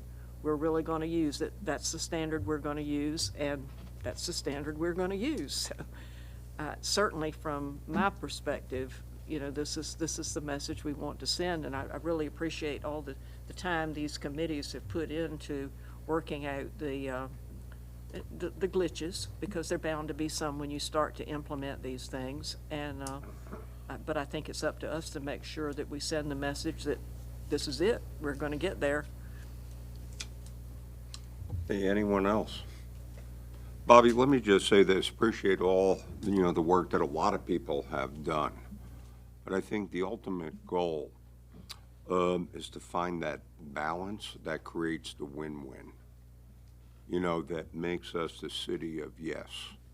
And you and I have had conversation over the years, and I don't think there's a council person at this dais that didn't have, people calling up and say, when a process takes years and years, and you send them a list of comments, they do it, then they come back and they send you more comments, and, a number of times. And, like I said, I've known a number of folks held up for years. And, trust me when I'm saying, I'm not speaking as a pro developer, but, being practical, that the cost of carrying the property and, the constant, necessary for the engineer's involvement, if we could streamline the process, that would make it more effective and efficient to the point where we get to this win-win, okay? And that we get known as that city of yes that is user-friendly. Everybody's going to have, and I think the idea of including the Planning Commission from the get-go, they'll help us set the table, before they get here, or maybe get things ironed out. Process improvement to make sure that, the processes are, working, and maybe some other suggestions.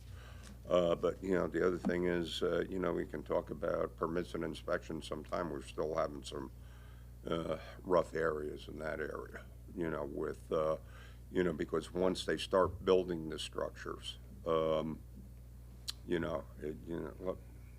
there's still problems. But I think this is a big step in a big way. But, once again, I think the whole thing is that we as a city, and I'd just like to say this, as we go forward and we're looking at some of the economic development that we're talking about bringing in, we can't have economic development bring in a major corporation and then it takes them a couple of years to get their plans approved. And the other thing is, too, we can't, we got to be careful, because I agree with some of the council folks here, that we have to build affordable housing. And to do that, by being more effective and efficient, I think, we can achieve that goal. But once again, I tell you what, we're here. The goal is to make things better and improved, and I think we're taking some steps in that direction. Thank you, Bob. I do have one more slide. I did want to make sure I brief council on one additional item. But if I may, not only for the development community, but also for staff as well, it will help. The change in the process will also help staff so that we can get our feet back underneath us. That is a big key. If it's complicated for the engineer, trust me, it's also complicated for the staff to do the plan review as well. And so these changes will help to get our staff back, their feet back under them, and hopefully continue to increase our plan review time, or decrease our plan review time. Yeah, great point, Bobby. Yeah. One other item, and I did want to make sure, because I did not brief this in the December briefing, was that there is an amendment proposed for the floodplain management ordinance. One is the requirement for the finished floor based on the hydraulic grade line in the stormwater model. That was in the Public Works Design Standards Manual. The finished floor is set based off of the floodplain regulations, so we wanted to put it in a place where everyone's used to looking for it. So we set that and moved that information into the floodplain ordinance, which is why it's being amended. Also, part of the amendments are about 1 to 2 years overdue. One of them is to reflect the current structure of floodplain management operations in the city. The floodplain management ordinance used to bifurcate who is charged with doing what in the floodplain ordinance between Public Works and Planning. The one person that was doing the work in Public Works had retired, and with agreement with Public Works, Planning took on that role for the other portion of it. And also, there were additional floodplain elements that needed to be adopted to align with the building code and our community rating system, which included the coastal A zone and also just updating nomenclature. So those are amendments. It looks like there's a lot of amendments there. The majority of it is just to relocate the process that was in the Public Works Design Standards Manual into the floodplain ordinance, and to update the floodplain ordinance to match the requirements of the building code, which we're already enforcing, and also to reflect who's doing what for that work. So that's why that is also included. We wanted to make sure that I gave you a briefing and information on that, so that when you review the documents, it doesn't just show up out of nowhere. And with that, that's all I have right now. The information is posted on the website at vbgov.com/SW comments. We should have posted before the close of business today the document that you have in front of you right now, as well as the unedited comments and the draft ordinances and summaries. They're all located at that webpage. Bobby, sincere thanks for everything to you and your crew. Thank you, sir. Okay? Are we ready for Deb Bryant? Yes, Mayor. You ready for us? Yeah. Deb Bryan has been testifying on your behalf on your legislative agenda items at committee, so we had to punt her towards the end, but she's available now to update council on the state of the General Assembly process currently.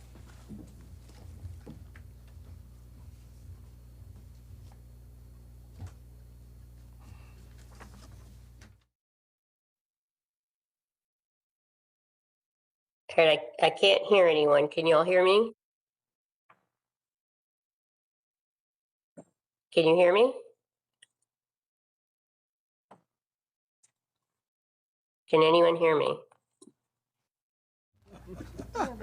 Where's Amanda when we need her?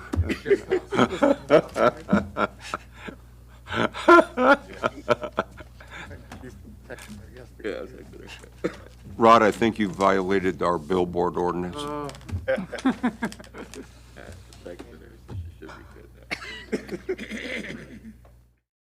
Oh, okay, you can hear me. Sorry, I can't hear you. Okay, can we put up the video? I'm okay, I'm sharing content. All right, does anyone there have the slides?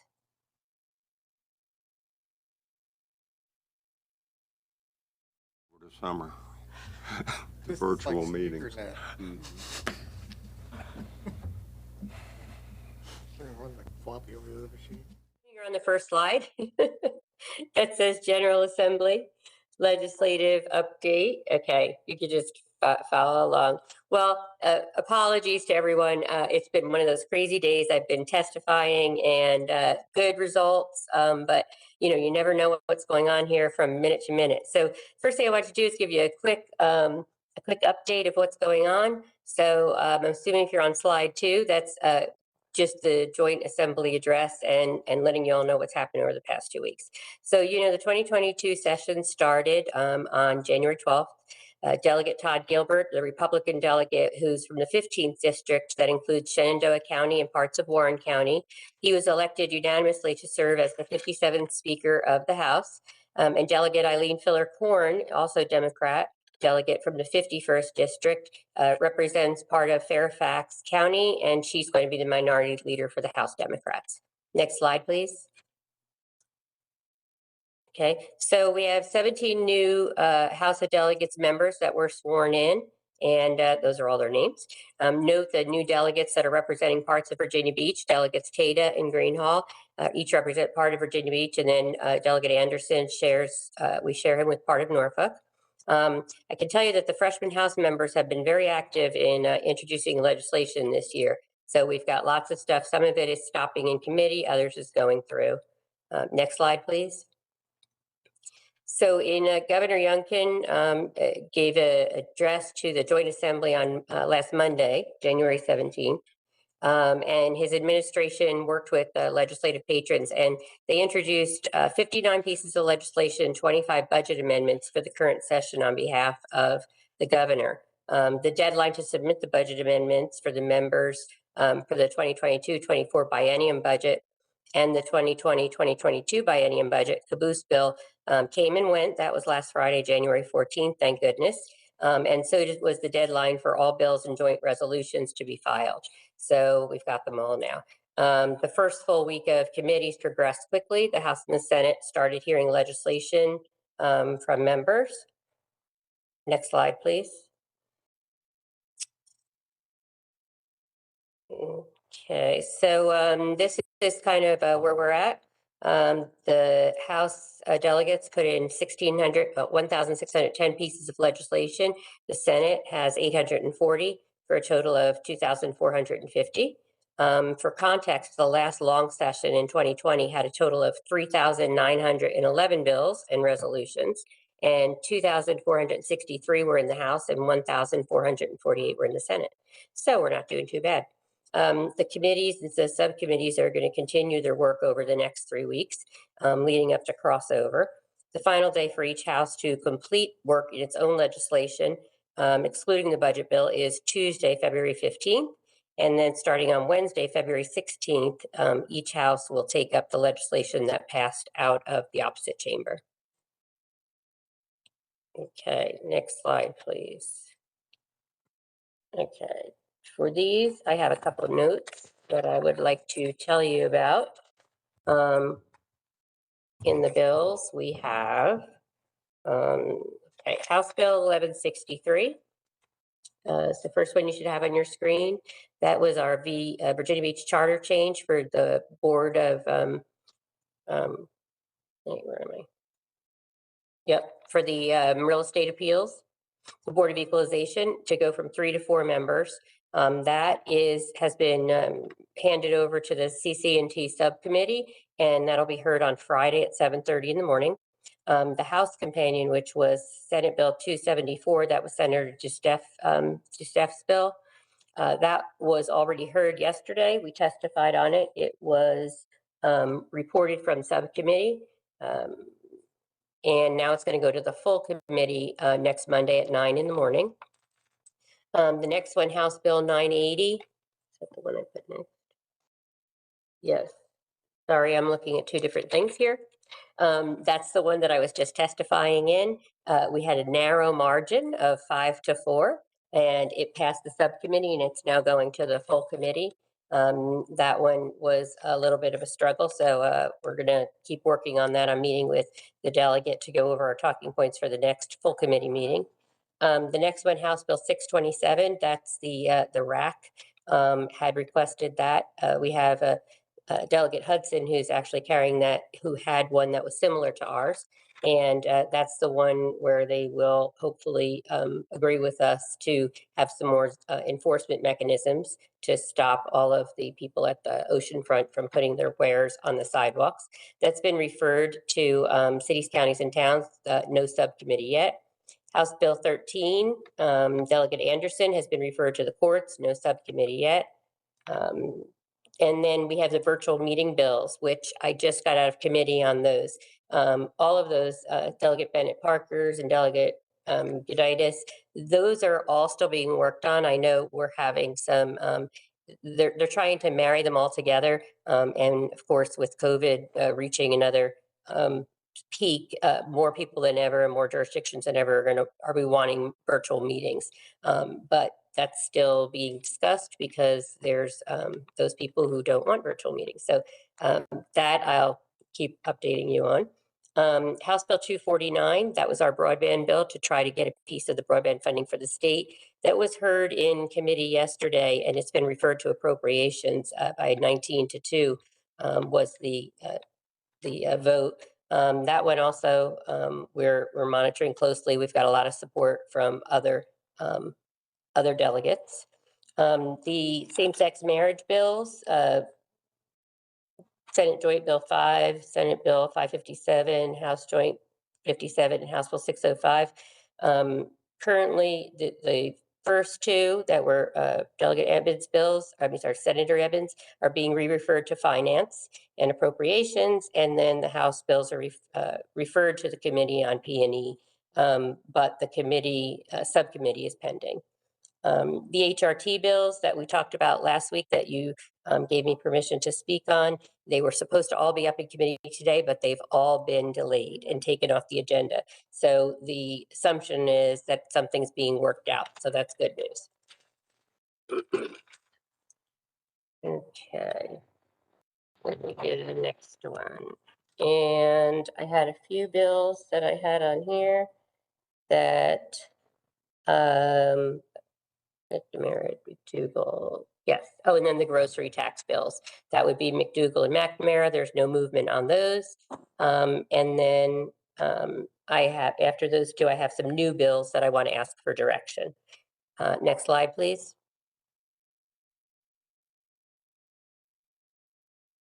Okay. All right. So these new bills, the first one is, I don't have it up on my screen because I can't see your screen. So let me see if I can get that. Okay, the first new bills, apologies again for the, I'm sitting in a hallway here at the Capitol building trying to, trying to organize all my little notes here. So the new bills that we need some direction on, House Bill 7 and Senate Bill 632, where and deeds. These are bills that were put in by the Commissioner of the Revenues Association, and I spoke with Phil Kellum about these, and they seem to be very good bills for us and for us to be able to monitor the short-term rentals. The Commissioners of the Revenue would like to require anyone who is submitting the TOT, the transient occupancy tax, they need to give a, sorry, it's a little loud in here. They need to give a background information on the address and who it is that's renting, and also what the gross revenues are. And that would help the Commissioners of the Revenue to track it and make sure that we're getting the right amount of TOT. The other bills, which are House Bill 274, Senate Bill 553, and 518, and Senate Bill 65. Those bills are all about the definitions of accommodations intermediary. And I'm working with several of the other localities, especially Norfolk and several others who are very interested in this, because we want to make, it's a very complicated definition, and we want to make sure that the definition of accommodations intermediary includes Airbnb, Expedia, any of those that are in there. There's a loophole in it now where some of the intermediaries aren't captured.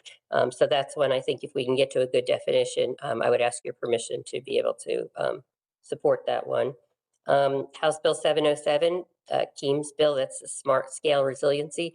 We had a bill similar to this last year. This just strengthens it. And I've spoken with Katie Shannon in our Public Works, and she said that this would certainly help us in being able to get that grant money. As far as resiliency being one of the factors that's factored in. And then the last one is House Bill 354 by Delegate Tata. And that's similar to the DSIP. For those of you who are familiar with that, that's a federal grant for any cities that have military installations. And this would be a state version of that. And with that, I'm ready for questions.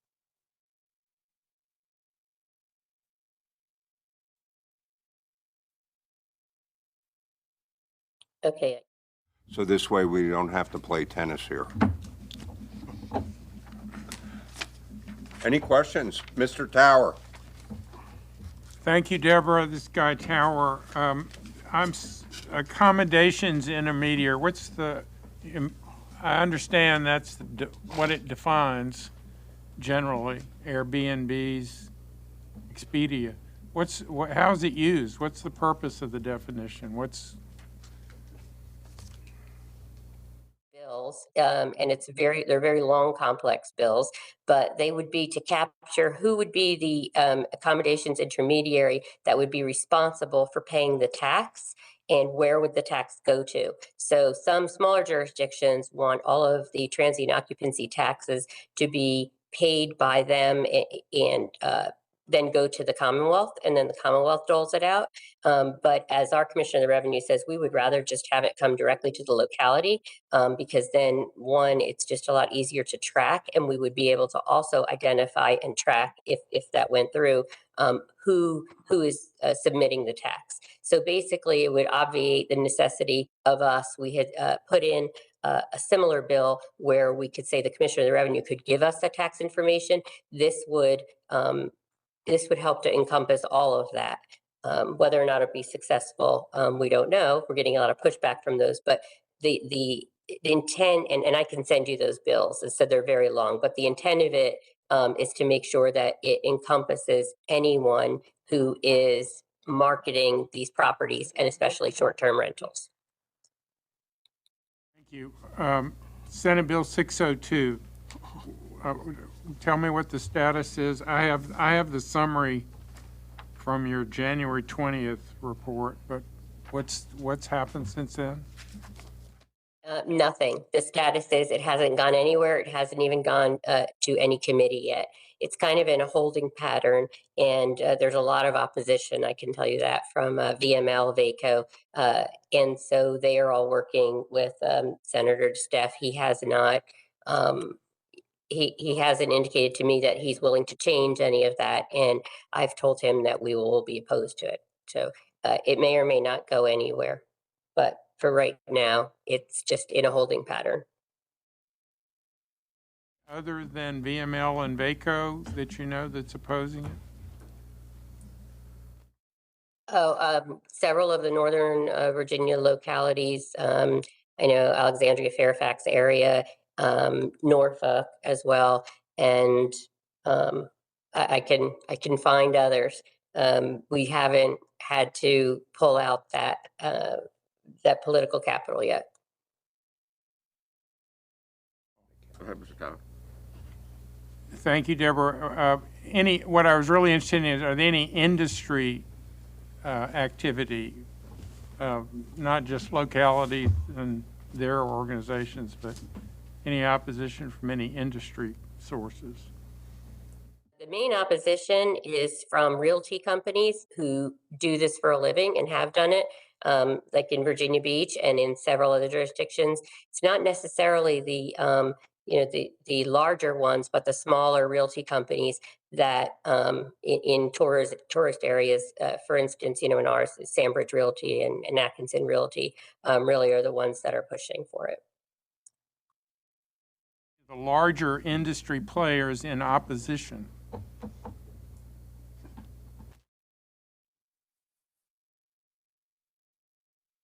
I'm sure they will be, but. Thank you, Deborah. Okay, anyone else? Mr. Branch? Thank you, Mayor. This may be also for the city manager. The elimination of the grocery tax, is that going to have any fiscal impacts to Virginia Beach? To Councilmember Branch, not sure at the moment. So what we're hearing is that the General Assembly and the governor is working on various different offsets. It could possibly have a demonstrable impact to the city's budget, but not sure at the moment. We're waiting to get further clarity on it, and as we hear more, we will certainly articulate it, as this is something that the council has articulated. They want to get a great sense of what's going on and what's the impact's going to be as soon as we get a chance. It'll likely have to go through JLARC, and they'll come back with some kinds of recommendations or an assessment of the impacts of what it will have, but it's up in the air right now at the moment, and we'll let you know as soon as we hear something, sir. Thank you. Anything else? Anybody else? Mr. Moss? Well, equal to the grocery tax, which that's the public's money, not ours, so if it has an impact on us, we just have to figure it out. But a bigger impact is really the doubling of the standard deduction. If you look about money impact, that's much bigger, and it basically equalizes out the federal government. We're now paying state tax on state tax. So I guess, Deborah, that's also all those, along with the Veterans Retirement Bill, which is a phase, as I've last heard the governor talk about it, over a 3-year period. So all three of those big revenue give back measures, I'll call it, letting people keep what they earn. Those are all in finance, is that correct? They're all in the money committees, and to my understanding that there's still a lot of work to be done, but those are ones that I will certainly start tracking for you if it's of interest. I think they all have a lot of opposition. But my question is, have they been referred to JLARC, and is there a timeline that answer is due back, I'm sure, to the governor's office, because these are all initiatives of the governor? Yeah, they're all initiatives of the governor, but I'll need to look at that further, but I don't think that any of them, I know none of them have any activity going on this week. So I'll get back to you on the exact status of those. Okay, anyone else? Deb, thank you very much. You're doing some tremendous work up there. I know you're putting in some long hours. Mr. Dehaney. Mr. Mayor, are there any of these right now? And Deb, clarify, do you need direction today, or do you need direction at the next meeting? Clarify what it is you need right now of the council, so I can then ask them the next question from that. Do you need direction on any of these today, Deborah?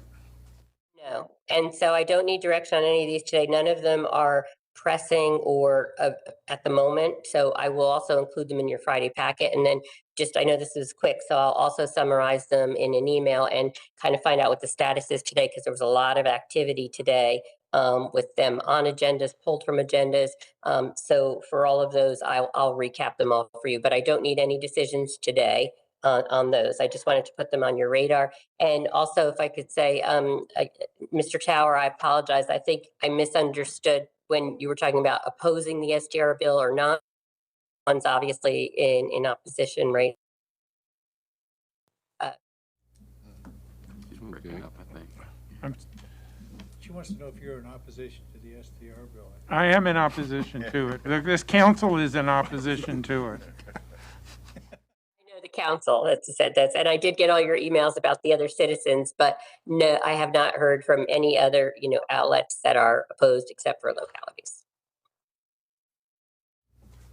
All right, anybody else? Okay, Deb, thanks a bunch. Keep up the good work. That's gotta be hard. Okay. All right, at this point, Mr. Moss. Oh, it is. Thank you very much, Mr. Mayor. This is the topic I mentioned first at the joint meeting that we had. As many as you know, we ended the last year's budget with a significant amount of money, surplus. They call it ending fund balance, but it's the people's cash. There was $14.4 million of under execution by the school board. There was about, I don't know, I get various different numbers correct, but it looked like around 30 million on the city side, about right. That's 44 million, so keep those numbers in your mind. There then was overperformance of revenue that the school board talked about, the $26.9 million of overperformance of revenues, which were never appropriated and therefore not expended. That's surplus. And then there was, and that gets you, and then there was $10.1 million that came in late to the state. So when you take the $54.9 million from the school board's requested reversion, you back out the 10.1 that came from the state for the purpose of education. So that kind of, even though we could legally retain that money, I do think in good faith that's where it should go. You back out the trustee money, which is the athletic fund, that was $44.3 million. You add in the city side, that's $74.3 million. Now, you may recall at the time of the Christmas bonuses, both the city and the schools, we all found dollars to recognize the performance of our employees, the stress they're working under.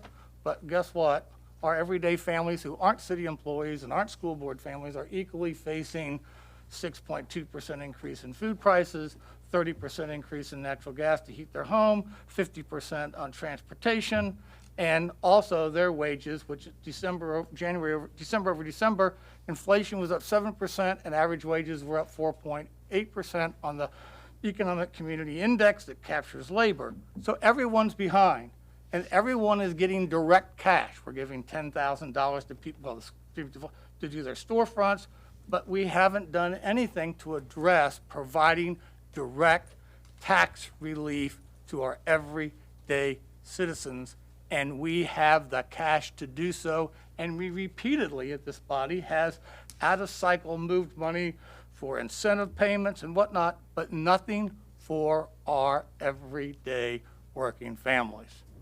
Now, since this money was from last year, and we appropriated money for this year's budget, which didn't utilize those dollars for the most part, and none in the case of the schools, there definitely is money on the plate.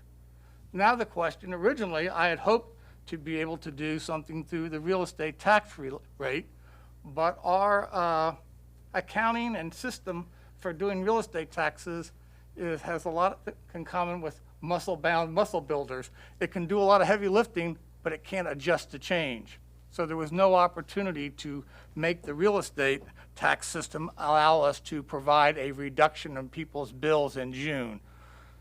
That's an issue that we need to fix longer term.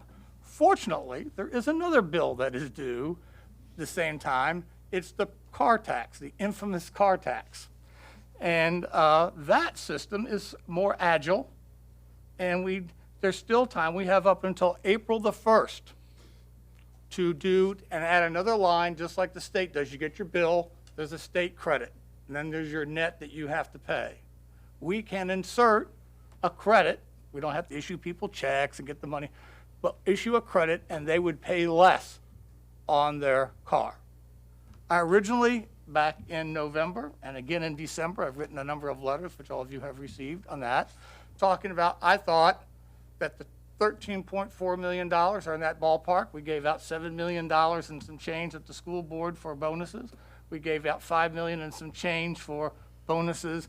And why can't we give a $13 million or maybe even more bonus to our everyday working citizens, which employees would get as well who live in the city, and people who pay the car tax. A number of our people don't pay the car tax, but for those who do, and it's a tax, and I remember from last budget cycle, my good friends will say, what can we do about the car tax? And I don't, and since it's money from the prior year, I think it is appropriate. It's not an out-of-cycle budget adjustment, because we are talking about surplus money, which is the public's surplus money, not ours. And I think in the scheme of things, in the portfolio, there ought to be, out of $73 million, there ought to be $13 million that we can rebate. I admit it's not a lot per car. It's not a lot per household. No one's going to say we can give 195,000 households $1,000. But it does show that we can do what we can do, and that we are empathetic and acknowledge that they are suffering hardships just like everyone else, and we can do what we reasonably can do. Now, someone says, well, that means you got to get money from schools. Well, if they can put $3.5 million towards AstroTurf on high schools, I think all of us would say that's not a higher priority as the people who are financially suffering. I think it's a doable lift. I'm going to bring that to a vote. I think I'm going to push the public hearing to the first meeting, the second meeting in February for the public hearing to give people more chance. So I reach out. I did an hour-and-a-half podcast today on it. And I'm going to continue to be doing those kind of outreaches about why this is doable, and then bring it to a vote for that first meeting in March that we meet, because that would give ample time for the Commissioner of Revenue, who said he needs a 1 April. But I would encourage all of us, my peers, is that all these unfunded lists that we've been talking about, and the schools are just part of that, to get all that done before the manager delivers his budget at the end of March. That's not that far away. It's 2 months practically. And so that we don't leave him hanging about what our direction is, and then that makes the reconciliation process less than productive, because now we're dealing on a broad scale of issues versus really the fine points. And I won't go into my whole discussion, because I'm sure there'll be another day for that. But clearly, when you look at the resources and our revenue projections and our this year's under execution, and if the state's budget is going to outperform by $2.6 billion over the biennium of revenue, obviously we're going to proportionally share some of that experience. So our revenues are going to be up just like they were at the end. So I just think we need to make sure that all the stakeholders are at the table, and I think we can find the common ground that we retain earnings, if we use a private sector approach, but also pay our citizens a dividend at the same time, and that everyone can come to the table and everybody can walk away, they didn't get any dessert, but I think we can provide some portion of an entree to all the stakeholders at the table that make up our city. And I think that that's our obligation to do that, and that's why so no one can say they're surprised. I know no one's probably surprised at this body that I'm advocating for this, but I hear the public, and I'm sure you're here too, people are financially hurting, and they have the appearance that we are indifferent. And I know we've done lots of stuff to people who are under the federal threshold, but it's always the people that make too much to get help, but don't make enough to escape the financial hardship that this economy has imposed. And it is, just go to a restaurant, I'm sure you know, or buy groceries. You know, it is, everyone's being hit, not just city employees, not just school employees, but and seniors are looking for us to provide some type of tax relief, and I do believe it's possible, Mr. Mayor. Thank you very much for your time and consideration. Any discussion? Yeah, Ms. Henley. I just want to make sure that I heard what I think I've heard, and that is that we pull all of these things that we've been looking at individually together so that we're looking at everything, because doing any one thing and doing it piecemeal only gets us into a lot of trouble. And in thinking what all is out there, I mean, there are a lot of good things out there, and we really need to see where they might rank in priority, because we usually can't do all of them, but what are the priorities? Of course, we've got the food tax issue. The Commissioner of Revenue brought us some proposals that we said we would revisit for small businesses and so forth. We have our workforce that we're still looking to see how we're going to deal with all of the issues that have arisen there. So as long as we're putting everything out there so that we can see all of these issues and we can then prioritize, it would be great if we could do all of them and still pay for all of the things that the services that we have to pay for and so forth. But I really think as long as we're looking at everything, and if you think you can do it by the first meeting in March so that we have all of these things out there, that would be my ask. I have one comment. We did $12 million of out-of-cycle bonuses for employees out of this year's money, and we didn't have a whole list, and we didn't do a comprehensive look, because we made an assessment that that was a necessary thing to meet an immediate need. I'm just telling you is there's 460,000 people in this city who have a lot of immediate needs because of what's happened with inflation, their situation. I'm not asking for any more financial consideration than we gave to ourselves. And so I think I'm not holding myself to any higher standard for the 460,000 residents who aren't employees of the city. We gave that money out, and we didn't give a second thought about all this comprehensive look. We did not. We didn't have a big list, and we did it. I just think we shouldn't hold the people up for that same like amount of money. It looks like we hold ourselves to a lower standard than we hold the public who provide the money. I just have a difference of opinion about that dollar value. I think, though, I'm asking also to have the source of all of those monies, because an awful lot of it was CARES Act, and it was money that had been given to us by the federal government to be able to allocate for those kinds of things that were problems because of primarily the pandemic. And of course, we looked at our employees and so forth, and working throughout all of the pandemic and so forth. So we had a lot of money that we were dealing with that had other purposes. And I think when we're looking at monies that come about because of a tax that we have regulated and imposed, it's one pot of money. These dollars that we've been dealing with in the last year and a half that have been sort of coming down to us from the federal government that we had to spend was a whole different thing. And I think we need to see it all spelled out in a plain thing. What is the source of each of these monies? And if there were strings attached what those strings were, because we've had a lot of different experiences in the last year and a half, and I think we have to put everything in the right context. Well, just to refresh your memory, the money, the $5 million in December, we had already washed out and had converted all the CARE Act money because we charged off public safety, and that was all local funds that went to pay that December bonus because we were not using CARE Act money. We were using our local revenues because we had washed through all the public safety, billed it to the CARE Act, got reimbursed, which turned it into local money, local dollars. All of it was our budget.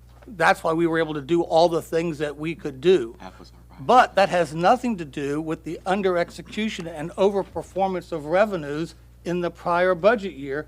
That was local money.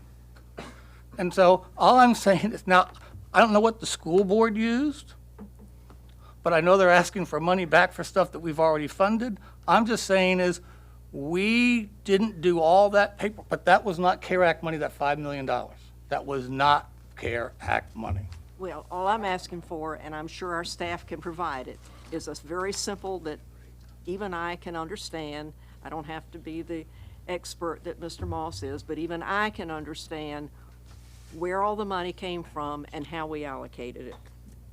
Okay, thank you, Ms. Fair enough. Wilson. It's my turn. Mr. Dehaney, I've got two questions. One I've got for you, John.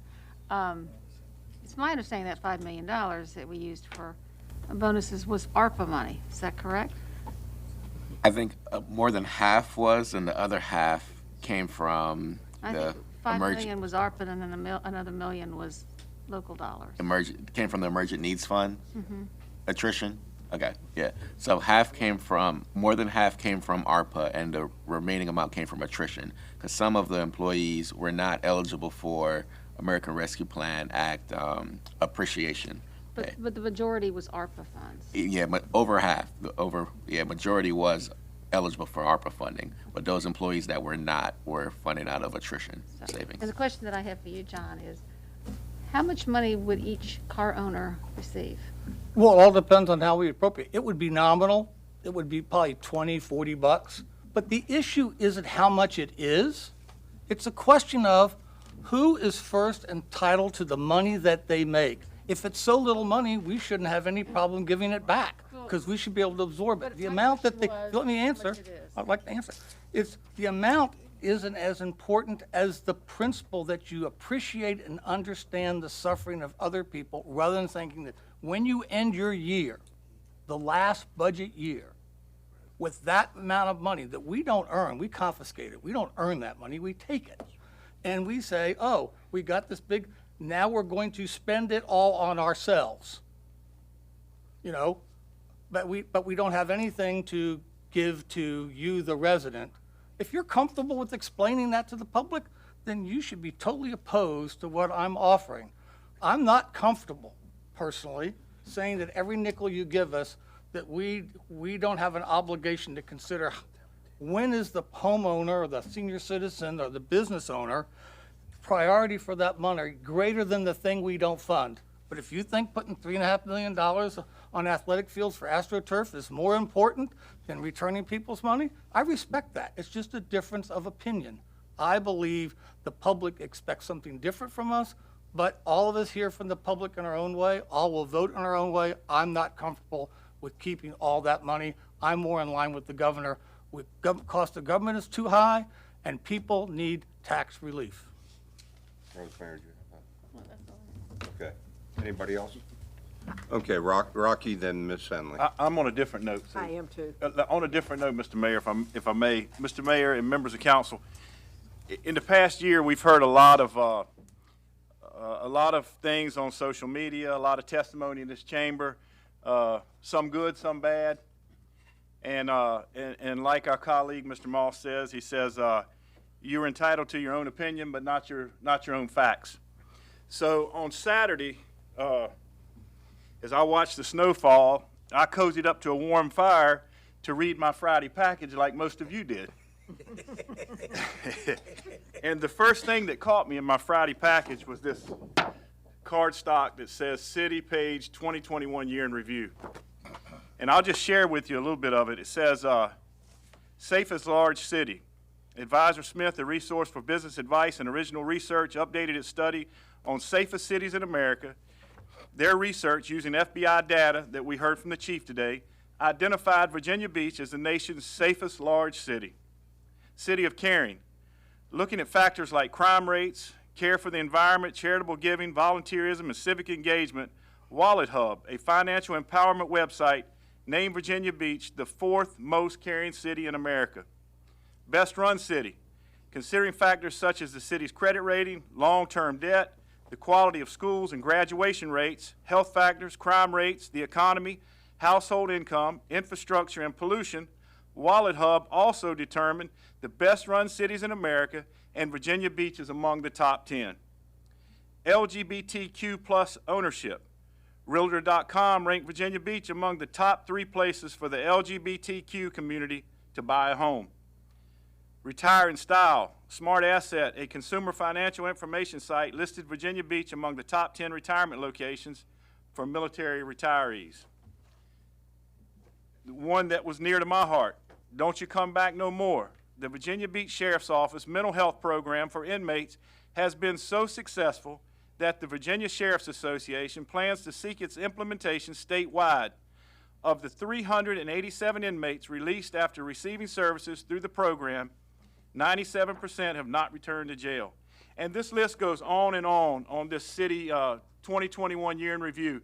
And I think we owe a big credit to our staff, Mr. Manager, his department heads, and all the employees that make this city run. And in fact, last week, as we faced Snowmageddon, the roads were cleared very quickly and we were back to work on Monday. So I just want to say that I appreciate this city of Virginia Beach for letting me serve her for over half my life, and I'm honored to sit here and be a part of this team, Virginia Beach. And that's it, Mr. Mayor. I just want to thank everybody that's involved in this. Thank you, Ms. Henley. Well, this wasn't planned. I had no idea he was going to bring forward all of these wonderful things that we have seen happen in our city for the last year, and we've been so fortunate to be a part of, that I was going to remind you, you got a notice a week or so ago, and this was short notice, but we are doing our first community conversations tomorrow evening, the 26th, here at 6 o'clock. God bless you. We kind of did it quickly, and I just really have to say so much for our staff, particularly Neva White, in pulling all this together to get it so quickly, that we'll have 3 of these before our retreat. So we'll be able to have some of the feedback from our citizens and so forth to get us ready to have input from our citizens for our retreat when we do have it.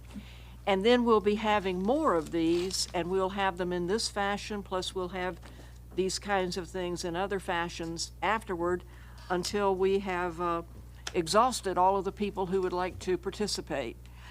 This is so important, not only because it's going to help us as we have the feedback in our decisions that we have to make and our plans that we have to make, particularly in updating our sustainability plan, but it's also going to allow us to reconnect with our citizens. This is a big issue that I think is so important because it's one of those things that we have lost over the past year and a half, and it's so important that we reconnect with people in our organizations. We have been, Neva has really been trying to put together the list of organizations that we have that are still meeting, and particularly our civic leagues, because a lot of them have simply not been meeting.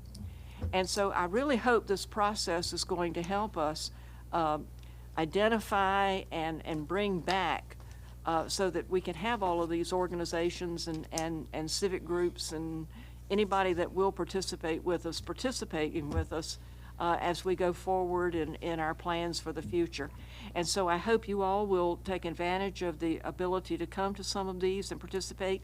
Now, these are much smaller than the community conversations we've had in the past, because we're recognizing that we are at a very difficult time with the pandemic, and we still need to be smaller groups, and they are working on how we can be around the city in more of these and smaller groups so that we're safe and so forth. And they're doing a fantastic job of pulling this together. And I hope you all will participate in some of these. And if you know organizations that we need to include in inviting people, inviting representatives from all of our organizations, if you know the civic leagues and you know the contact people, please let Neva know. And I hope we can all help make this a very successful way to get back in the groove with our citizens, which I've been missing so much, and I know you all are.